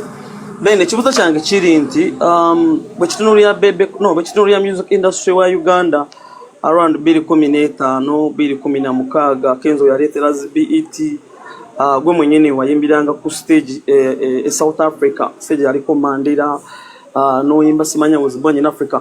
There is something we are missing in our simanya machiri musically generally naye tuina chetu missing mu ndongo ya fe Uganda ntobuddo wakola music na South Africa bakenzo batandise okufuluma sawa zino ndaba nti ekintu mukitadde ku ground where could be the problems temucha ari mwajivaako mufokasinze ku Uganda obakozi Bebe no watuka kiseera nga kuba West Africa okoza abayimbire bawi n'aba Nigeria koze music n'aba South Africa sawa zino nabakati tuli ku ground. Where could be the problem? That is my question. That is a very nice question. Ati ekyo kituzizaayo ku nsonga lwaki nakola album gye bayita Break the Chains. Kubanga nagenda okulaba nga tuzzeeyo ku ground, tuzzeeyo tugenze Masaka. Tugenze tuviridde ddala we twali, tugezeza tukiridde kyamuliibwa. Kubanga ensi ekyuka. Okay, the world keeps changing and revolving. So the table in the beginning was down, but now the table of competing and going into different countries in Africa, eyo table kati yachuka, ya Afrobeat, eyo table ya social media, eyo table ya TikTok, or you know, kola sound is trending worldwide. Obochitegeera. That's when now abantu bajja gamba nti gundi oyo abe Nigeria bakaenti bamuleteke Nigeria. Last week in a week yennyini yokka tebereza sinabafulumya album naye kati nina requests nya abagala okukola nange ba producers babiri ne ba artists babiri okuva Nigeria because right of circumference, because nakata circumference ne motivation kubanga nabo bazirelatinga nazo the circa in Afro. Yes, kati that's why olaba nti Joshua Baraka yagezaako kiddeyo eri kati bwe nali nkitandise ate abasinga ne batandika kikwa ebyo bekibe yayembye wakwako n'amapiano nzijukira Bebe. Exactly. So kati to answer you well, we are now trying to go back and show the road. Njagala kuddayo kulaga bayimbi bano mugende direction yenu. Then n'okulaga audience nti musupportinge abayimbi ya change eriwo tugende nayo. Accept the change and go with it. Tuleme kulaginga mabega. Right now music agenda kuchuka avayo mu Afrobeat adda mu Afropop. Nayo ojja kwesanga nga ate abana Uganda ate bagenda ate kwagala kuyimba Afrobeat. Ekifo ky'okulinnyirawo badde kugundi ate gye bavaako eri mu West Africa. Exactly. West Africa bwebe movinga, South Africa movinga, naffe tumuvingire ku same pace. Kati audience gye tulina okwogera nayo tubagamba bannange ekintu kigenda yadde okyakuba ekidandali naye suusuuta kino kati olumala te problem eriwo ba DJ nga balonda ate style eyo kuva mbayimbi beeri kubanga wano teri muntu agiyimba okitegeera. So that is where you as DJs omuntu nga Bebe requiringa supportingibwa mu projecting eyo. Omuntu nga Joshua Baraka also requires to be supported mu project eyo. Kale, thank you so much. Assalamu alaikum wa rahmatullahi wa barakatuh. Wa alaikum assalam wa rahmatullahi wa barakatuh. Big man, good evening. Good evening. What's your name? I'm Sharif Katongole. Sharif Katongole. Yes, please. Starting entrepreneur and an electrician. Okay. I just came to appreciate you. Thanks for loving Uganda. Thanks for the good heart. Silent majority for life. Assalamualaikum. How old are you? I'm 24. 24. How long have you done that business? It's coming to a year and a half. A year and a half. Is it your own business or you're employed? It's my business. Where is it located? Nalukolongo. Nalukolongo. Nalukolongo. Eri ku luguudo ki? Natete. Old Masaka Road. Yes, please. Old Masaka Road. Yes, please. Eri ludda wa wennyini Nalukolongo awo? Walaba ku Katale waliwo offices za umeme and water, then the off Mutundo Road as you head to Mutundo. As you head to Mutundo. Yes, please. Ngamba densola naliiseewo newe naliguzeewo switch nga 10. I'll be so glad and grateful. Because you're a young man. I'll be so grateful and glad. Yes, please. Okay, read your number. 0751 0751 71 71 62 03 0751 716203. What is the name again? Katongole Sharif. Katongole. Yes, please. Agenda kukubira ufune number ye, then I will arrange nja kuita huko kudukayo just kukuwa mteo, just kukuwa kukulabisa ku business yo wango oli muto oli mutozi. We're so grateful, sir. I'm very glad. Have a good day. The voice. One Bebe cool, one Rasta man. Wagwan my youth. Abanya ze divorce matovo kuva ku BBS terrifying. Hey. Okay. Olina mu studio kati. Kati chino chendiko. This is my online radio station. Bajita Rock FM era buli kasera twatuyisa mu endongo yafe wano ne wali. Era ne sawa zino kyendi mukola. Yes. Oli TikTok naye live on streaming nabali on YouTube channel, that is Celebrity Track, they are watching live. Okay. Ngabola ba wano kankulage wano. So abali ku YouTube Celebrity Track, they are watching the same live. My channel is called Celebrity Track. Klebasoni ajimanyi bulungi nnyo. Yatero kwata. Balamusiza mwe nabali ku Celebrity Track aba following Devosh mwebale nnyo. Yes, Devosh. Awadi tuzirina kakati. Ekisokera ddala njagala sooka okwebaza. Yes. Olw'endongo. Omanyi nze nina love ya radio.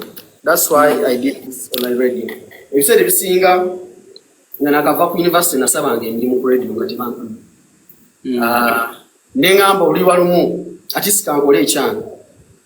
Kina bigger audience anadaba abali mu diaspora abantu batuwuliriza ekiro abatuwuliriza on a daily aba streaming aba radio Rock FM. It's Rock FM UG. But following ala kansa kampite ku mukutu guno nyoro kutegeeza n'abantu abala bali kuno but following Rock FM UG the best online radio in Uganda. Muso kufuna app ya kweli ku Google Play Store so kwanga tufuna bulungi nnyo. Ne ku YouTube Celebrity Track Extra UG mwere kubanga mutunize nga mutugoberera. Bebe cool. Ensonga esinza okundeeta ensonga live gye waliko last time. Abasinga ndio mundoza basoko ogitapretinga mu ngeri ey'enjawulo nga munnamawulire. Bwe nawulira ebigambo ebimu wagambira n'ogamba nti nina amaanyi agasobola okugenda ku radio gundi ne gundi neŋŋamba nti ono omukozi agobwe.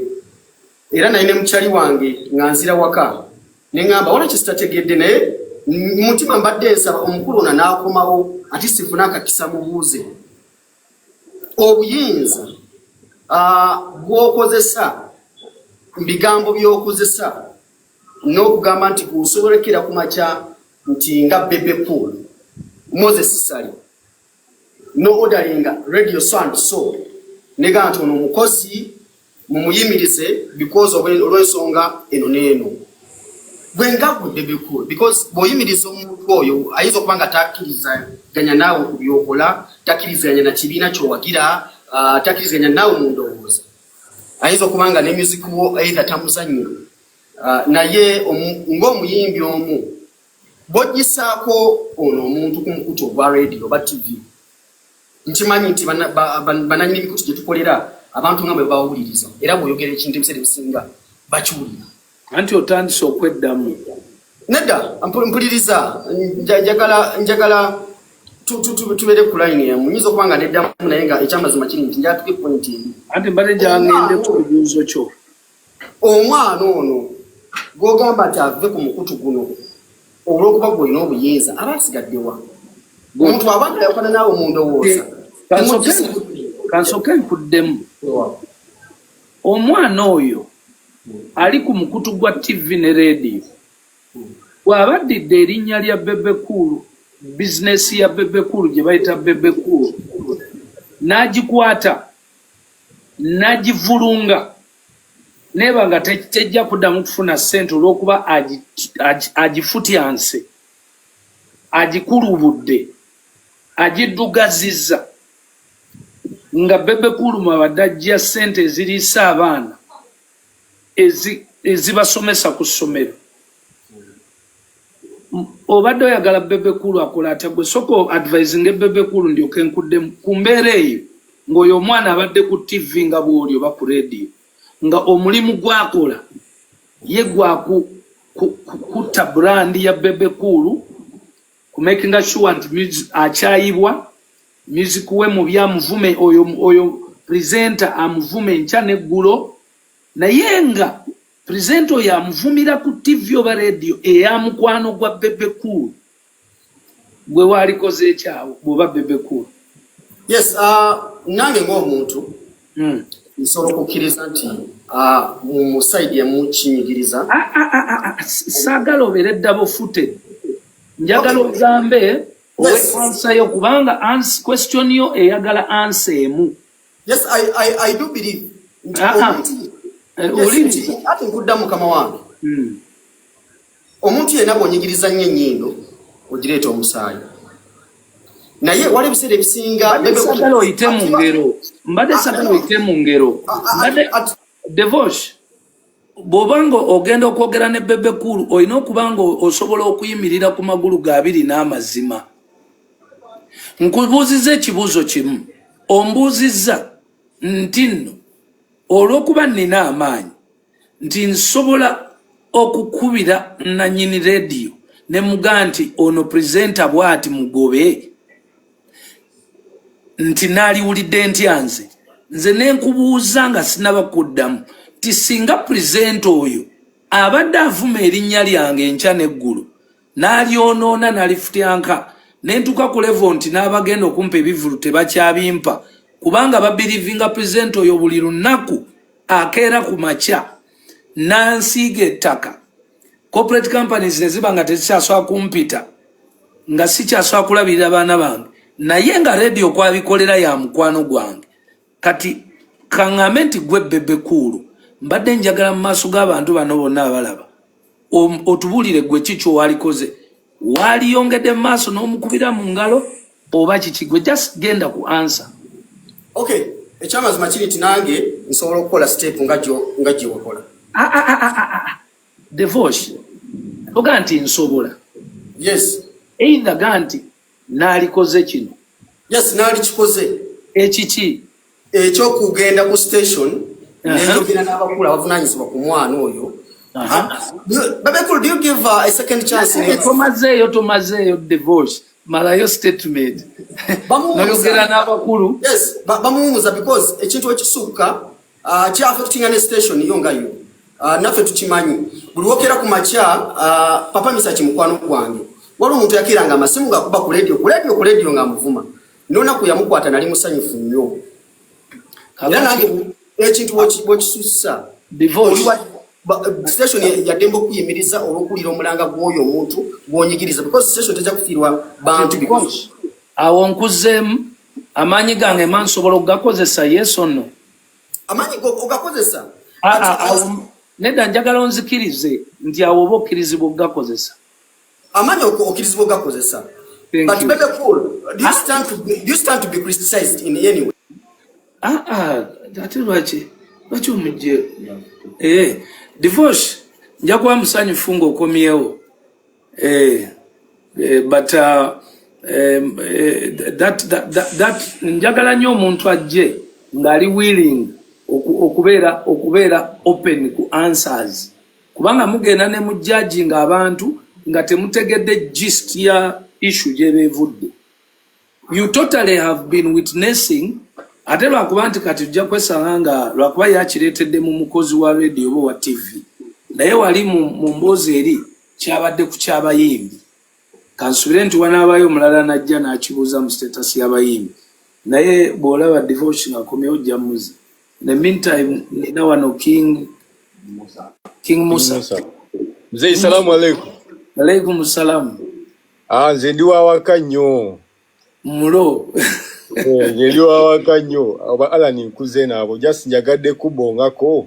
Okay, webale nnyo. Ekirala kugamba nina omuze gwe nakukoppako nenga gunkomezaayo nnyo. Ogwaki? Ogw'okuba real mboki oli wakola ekintu omubuulirawo. Yes, omuze ogwo ogulaba ogwo mu beginning gujja kumenya naye mu end people will respect you, abantu bajja ku trustinga. And in life, if you want to build a very strong foundation, build it on trust. In the beginning, it is very heavy to be open and frank and straightforward and objective and but then, in the end, as we grow up in the steps of life that are most important, you need to be trusted by people. You need people to trust your word. And you have to teach people through. So chigenda kumenya ngera we bagamba nti wamazima yimirira ye yeka amazima galuma. Okay, olaba enabeeru bendi nabo abeeru abamu betukola nabo bo bali free nacho nayo munasi yange bo baziba arrogant. Kati King Muso kirese bulungi bakiyita arrogance. Era chovola abantu abasinga balooza bakiteekawo nti Bebe Cool ali arrogant. No. Bebe Cool just kwogera kikuli ku mutima kituufu. Not just ekikuli ku mutima, okwogera amazima. Abantu baffe bakinterpretinga nga arrogance. Kati ate bw'obeera n'abantu abakompitinga naawe ne bakirangirira nga arrogance, kimenya mu beginning. But I think at the point where I am now, naawe woyimiridde, you now know why you respect me and why you support me and why you can do any business with me. Why? Because kankunyumizeko stolo kukakasa nze ndi wawaka. Lumu nali mulwadde yali mutima gwa zaabu nga nkyali Uganda. Nga ndi mulwadde nno muyi nali ku Likodi TV. Waliwo presenter yali akukuba ennyo ng'alaga show she mbunkalu.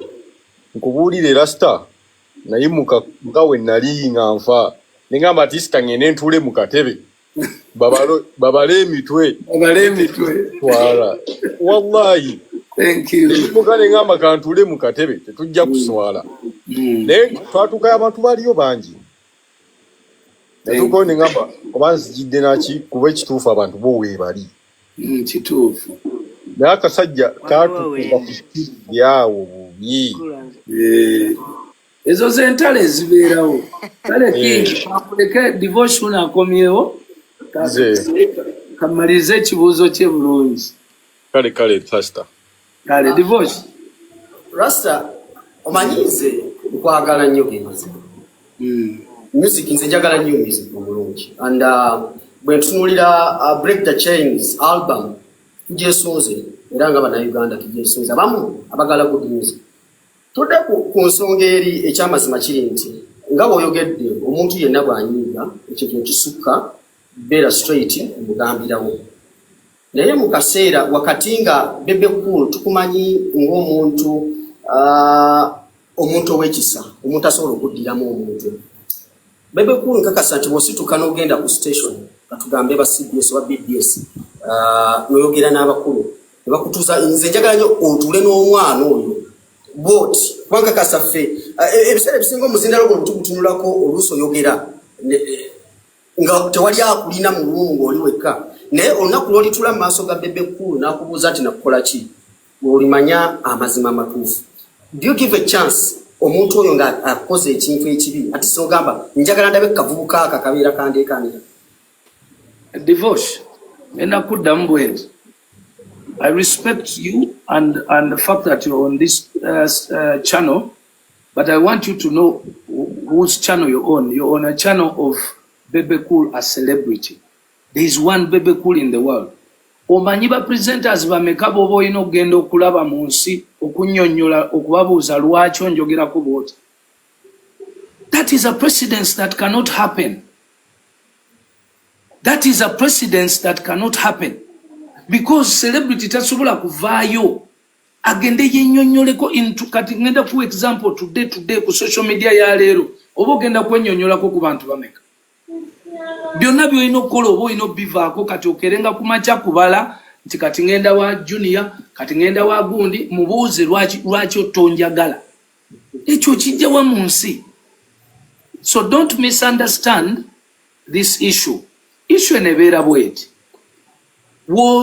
abantu bano betukola ebintu bino baba saanidde okukolebwa ebintu ebyo baba bayiseewo abaali mu mmere y'abaana bo mwazannyira obadde ku live eno njogedde neya Friday nabaga mumanyi gye tuvudde mu kariya zaffe ovudde Kenya obonyebonye oyise mu biso mu masasi mwanzijanjabako ensambya ne munteeka mu ssaala presenter nayiga ne bamuzaala ne bamusamuluto ne bamuzaala n'akula amannyo n'ajja n'ayambala miniskati n'alinnya ku TV n'afutyanko erinnya eriise mu masasi kyatamanyi nako sigamba nti no abaddewo proof agirina oba ekintu kyonna tewali ate takikoze mulundi gumu n'akikola January February omwaka ogusooka ogwokubiri ogwokusatu kati omanye ekibeerawo brand yo eba efudde kati nzija njogere naawe ogenda kuddayo presenters bameka boolaba n'addayo n'agamba banange mu nsonyiwe mbadde nga njogerera Bebe Cool bubi naye mbadde nga nnimba omusajja yazze naye ng'ekyo kikyali awo okimanyi nti nze I've been warning so many ne mukubira ne mugamba ssebo ekintu kye wayogedde okirinako obukakafu n'ali yagadde okibisakinge oddeyo wetegereze naye presenter n'abeera ku TV oba ku mukutu gwe n'agamba oyo musajja musiru tategeera. Do you know what that statement means? It means a lot. Now, when you find out that it means a lot, then you have to know the magnitude of the response to every action. Expect a reaction. Mulekerawo kubeera mu nsi eno nga mulowooza n'ensi ya church. Bw'ojja ne mundu sigenda kukwata Bayibuli oba Kulaani nfukamire wansi. No, ngenda gezaako kukwata emundu eyo ngikuggyeko. Ate bw'ojja n'amaanyi bwe nsucceedinga ne ngikuggyako nja gikukubisa. Kuba nina okuprotectinga abali mu nju yange. Mulekerawo okuteekenga ebintu nga temuwagadde kufumiitiriza. Divorce njagala from now onwards obirowoozengako nti Bebe Cool ava kuki okwogera statement ng'eyo.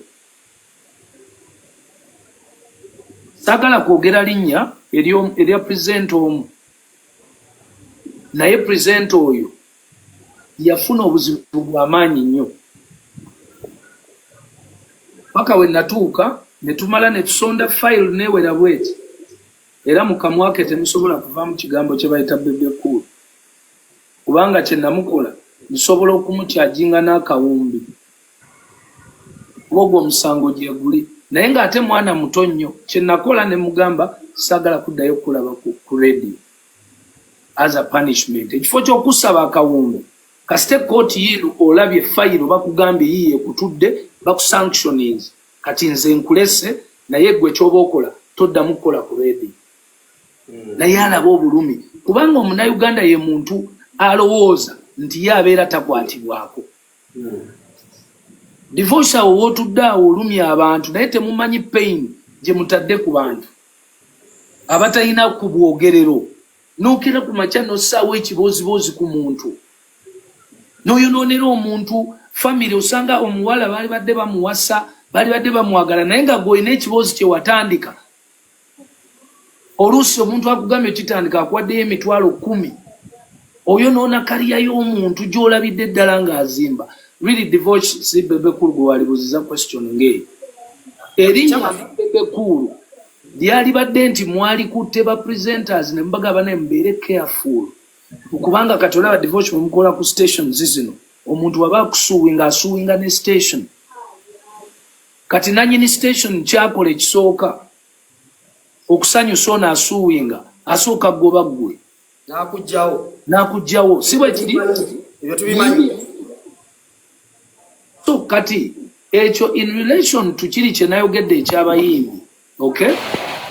Ekintu nno nze ekifo ky'okugenda okuba ennyumba ya Alien Skin bwe mba omuyimbi nkozesa mikwano gyange ne gikuba nnyo music wange badijje ne bananyini ma radio ne bakuba nnyo music wange ate ne mbagamba wa Alien temumukuba kuba yannumbye oyo eneme wange.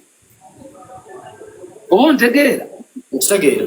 Ekifo ky'okugenda ewuwe waka n'amajambiya gye tuyinza okuttamu omuntu n'emirambo nze nali badde nzirira nembala ku lupapula ne ngamba kakati ono kumubiti ngati olutalo tuli mu lwa music badijje bakwano bange baliwa nemba wandika wansi nemba ita nemba tuza mu meeting nemba gambula omusajja ono kye yankoze banyiga bakwano bange bagamba mmanyi mu blackmailing emiziko ati twongere okuba owange sente ze nalitadde mu kusasula bana abayaaye bonna okugenda okutematema n'okukola kuba tebakolera bwereeyo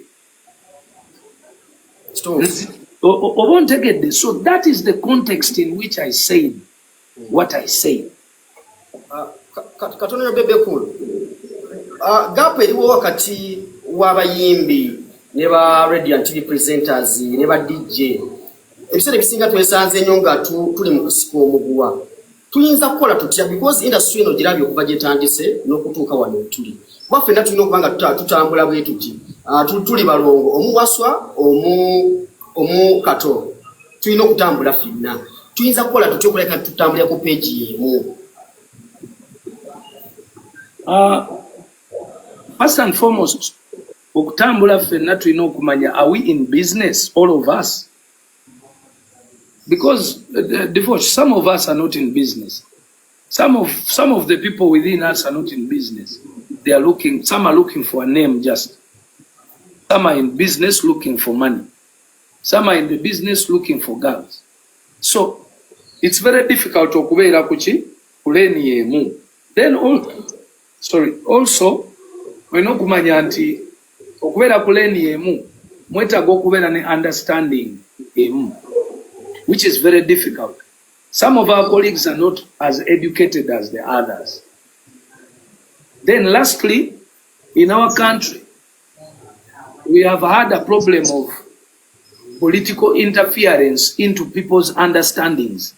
Ntino omuntu ne bwaba alaba amazima ye olwokuba akulaba oliwa NRM nga yewa opposition tabeera ku line naawe.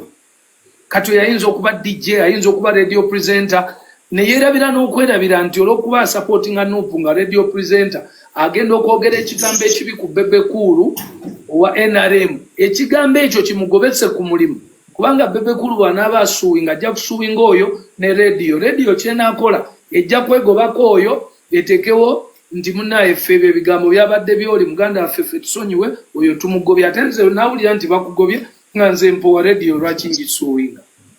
Naye nga kyonna kivuddeku eri aspect ey'obwongo olw'okuba olina political affiliation, you totally disagree with someone even if there is something right.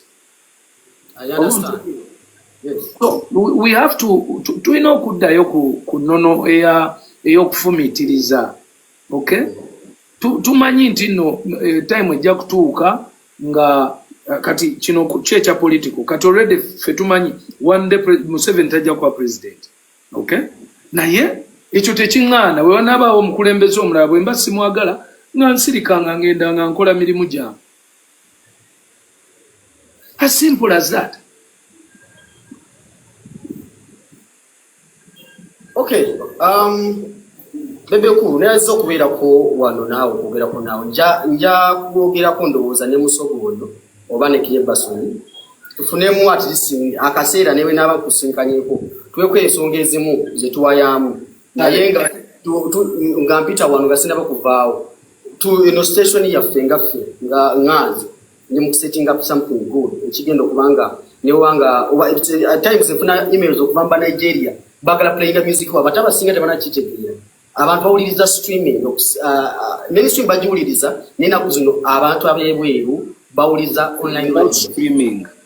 Yes. Ate ne music ate Bebe Cool njagala osomesa n'abayimbi abalala bana abato abasinga balowooza mubakuba ekikono tebanategeera nti ne sente gye ziri ku streams ezimu bw'oteekayo music wo sente gye ziri si gye ziri. Abantu abavubuka bano abato funa akadde at least ne bono bayise ekimanyi bw'obayita tebayinza kugaana abatasobola kujja bagaane n'abanasobola abagala okuyiga ebintu bino babiyigire. Divorce yensonga lwaki nkute project yange tugikola nga pilot project mu Uganda, kubanga pilot project ne bwe nalibadde president nkimunyonyola teyalisobodde mbamuga nti nyambo mpe sente nkole pilot project teyali kitegedde teyali zimpadde.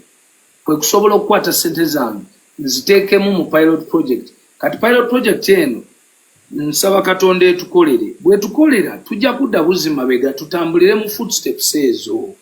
Okitegedde? Kati awo wenja okusobolera okubayigiriza ebintu ebyo. Naye kati problem weeri kwe kusanga ate mmwe kennyini Abannayuganda ate nga mukuba pilot project kyokka nga yeeyokka esoboka okukolebwa wano. Divorce nkugamba bino ebintu mbikugamba nakakwata ezisukka mu $5,000 aga dola ate nga tetunaba kubaako we twatuuse. Ezo sente record company ebeera eziteekamu mu muyimbi nga bw'olaba Joshua Baraka bazimuteekamu oba okitegeera. Kati nga ye bw'anaaba nga alina okukola esente record company ejja kuba erina okusooka okuzikomyawo.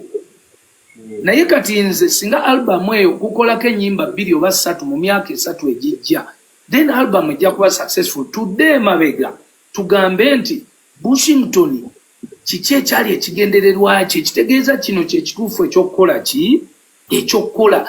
Then awo ne bweba gavumenti ne mukeera ku machana muziga gavumenti muweeyo abaana 2 emiliyoni emwe ya dola buli mwaka omulenzi omu n'omuwala omu ze $1 million 2 ze $7 billion.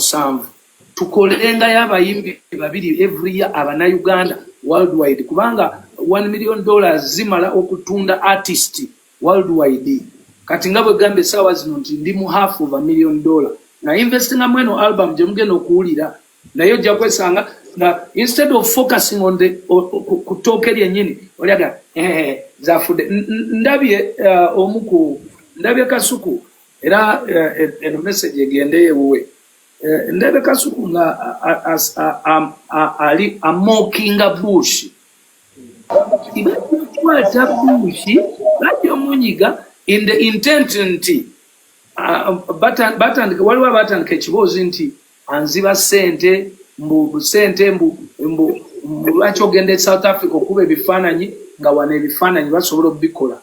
Well, singa instead of mocking Bushington bw'oba Kasuku ita Bush omuhosting akubuulire akuwene evidence live akuwene evidence eya lwaki ebifaananyi nsobola okukkirira n'embikubirewa South. Akuwene evidence lwaki video nsobola okukkirira n'engikolerayo. Wakati awo obeere informative and educative rather than being mocative. When you're being mocative, you're also discouraging anyone who would have said kangende nange ngoberera oluguudo lwani. Because Bush is among the producers betumanya batambuddeko amanyine content omulungi. Ate project ya Break the Chains aina kyamanyi ku project. Exactly. Ate ne projects zino tuzikola nga twagala support, tetwagala Thomas, tetwagala doubt mitima. Tuba twagala instead support. Because teri project etambula nga tena support. Kati gwe oba oyinza okuwanga oli awo divorce nga ogamba yina ye lwaki yayimbye kino. Naye ng'omuntu yakireso kiyimba ayina information gy'ayina gwe gy'otayina lwaki kati kyekyo. Kati divorce nze nkubuulira tutudde wano. Now in the next 2 years tujja kuba mu music gwe bayita Afro Pop. Yeah. Onde yatandise de West Africa, South Africa, London ne US. Kitegedde muganda wange kale avuddeko it is okay. Naye message ya egende wa muto wange Kasuku nti temukola bintu na mitima egyo wegityo. Of course omuntu abakiraba oli sarcastic about it. Mubere productive batu bange. Every dog has its day. Call Bushington mwite omubuuze ddala Bush lwaki ebifaananyi tubikubidde South Africa. Osanga ajja kugamba South Africa twabadde tugenze ku recording ennyimba 4 so ne tukozesa omukisa ogw'okuba ki ebifaananyi. Oba n'ogamba nti lwaki ennyimba tuzirecordingidde wano oba wali. Oli nakugamba nti tu recording ennyimba ezo e Nigeria because we recordingira mu studio eyo 80% of the songs that have been recorded there are making it. Mugire mutekeewo nnyo ate abamu ku mmwe muyina authority muina amanya like muina levels nga bokubira omuntu nga Bush ajaba proud to come and give the account. Kale UGF Ugambo cha mzee. Je ndio gambo tia. Kila mkatoka die nange kati nakuita mzee. Kati no. Kari blaza. Batukuwa kufanya nyinze nawe ne banonya ko mukadde. Bagabaza kadie. Tekiriwo. Ngende ku kibuuzo. Tekiriwo. Kati blaza. Lumumba ni jobless twali mu motoka. Nga tulina gye tugenda. Jobless nateka ke nyimba za Bebe. Nenyenye omutwe n'ensirika. Amanyi nti ne mga akasajja ako kalaba. Wayise emyaka 13. Bebe kulu ayina kye yankolera. Mukabange wano ndi common ku TikTok. Ne wayise emyaka nga 10 oba 10. Nkaka sojja kujjukira. Tuba tuli mu nakivubo. Nali nsiga bifaananyi ebyengalo. Ne kutuukirira waliwo yali unblocking anoga no. Leka gaya je. Leka charika ikaku wansi kajimanye mbozi. Nezija naina ifaananyi ebyo bisatu. Nga nina gwe, nina Owe Magere, nina ne Kamiliyoni. Wallahi better lie mukama imujulizi wange. Bebe kulu wakwada sende nozimpa. Nompa ne namba esimu ye MTN. Kati okuvuolu wayise emyaka 13. Kati nache njagala okulaga. Kinawunyisiza oba mwana yataddeko ze kitadde request ngamba. In case nezira omusajja yataddeko ngamba yesawa mpeyo obujulizi nti Alan alabika yaliwo mu ebyo. Kati kankulageko ekintu wano n'ekirala. Nenetekako n'erinnya big size n'erinnya lyazitowa bulaza. Nali kudisa. Erinnya lyazitowa. Katriki akali emabega w'okwetu mama nyago. Enze ku side yange. Namanya nti si kyangu omuntu okweyita erinnya lyange. Kubanga manyi obuzito bwaliyo. Kati kankulageko wano kire ifara gwe nyini byo yinzo bijjukira. Mbadde wano ne ngamba uno musajja muina musewumu mwalubamu. Neita big size wali wabamukwata erinnya lyagala this is the photo. Okiraba? Kino kifaananyi kyo. Ezo musajja akitaddemu kati n'alubamu za bbeeyi za dezo tezifika. Ono si Bebe. Oyo. Boyi wange wanyamba. Ebifaananyi nabivaamu kati nkola kibaita extra snacks. Wona wojiwulira. Okay. Kati akasajja kange kaakano wano wansi. Oyo ayisawo message bamuyita Gwanta. Akwagala n'obulamu bwe bwonna. Nnyo kuba nakula naye amanyize big size. Neba ne big size obutuufu yono. Ze nali ne tubawe tubi. Kale neanziza nnyo bambi obuganzi. Gwe blaze wange man. Ogambye kati okola ki? Oli wakabya bampita extra snacks. Yonna ogisanga. Jobless bonna abo nga babadde nabo bonna wano kulayina eggulu. Bonna tuli bwe tuti. Okay. Kale gane balo omutima omulungi era nkusabira bisima. Sisanga bakwogerako ne commentinga oba nengezaako okwogera ebitakwana ngambo wayi omusajja bwagiraba nazijukira. Muganda nga ateekako abantu nkusaba ekifo kino bwe kivaamu oweeyo kakyalika bakaita kagwanta kambadde gundi ya muwozi bambikawo chance kaje kabuze ku mukulu. Sawa eno njagala kumpa Freedom TV. Freedom TV gobompa mulaba wano alina kafulaga Freedom TV jangu.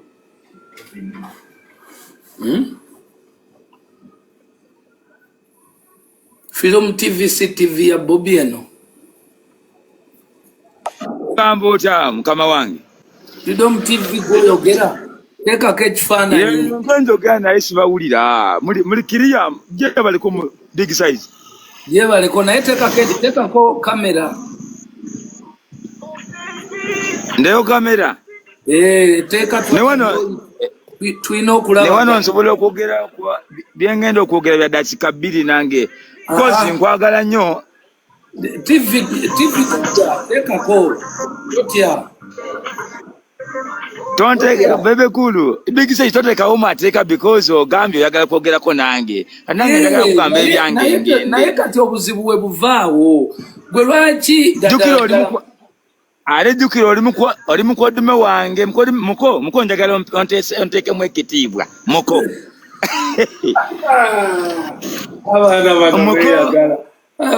Muko we bali kuba ye banayi mama wange ali atya mwanyi nazezuwena ali atya big size.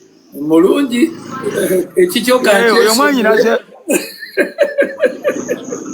because nzijukirayo wajja kazi mingi ejinja kazi mingi za omwaka gwali 2018 twali jinja kazi mingi awo nabera yabo yaye bali bagala okuzolera wansi awo waina egaali nogamba nja kuba ningamba ate mukayagala tukuba mukayagala kuba bako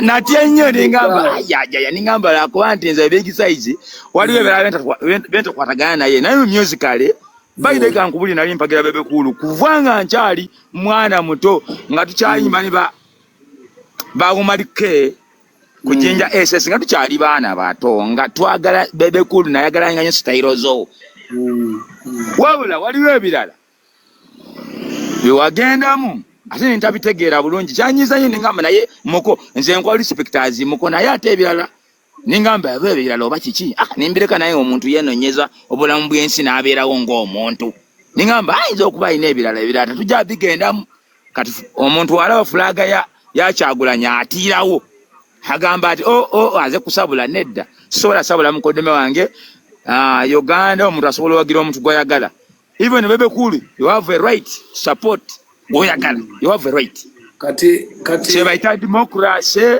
and human omuntu aba ne demokrasiya emukkiriza owagira omuntu gwakola ki so ebya politics sagala nnyo bikuyingizaamu wabula wenkuyingirizaamu weewano mu music industry awo pairaina ine muyimbi naye kuyimba kwanema naye twabula support yatulema etya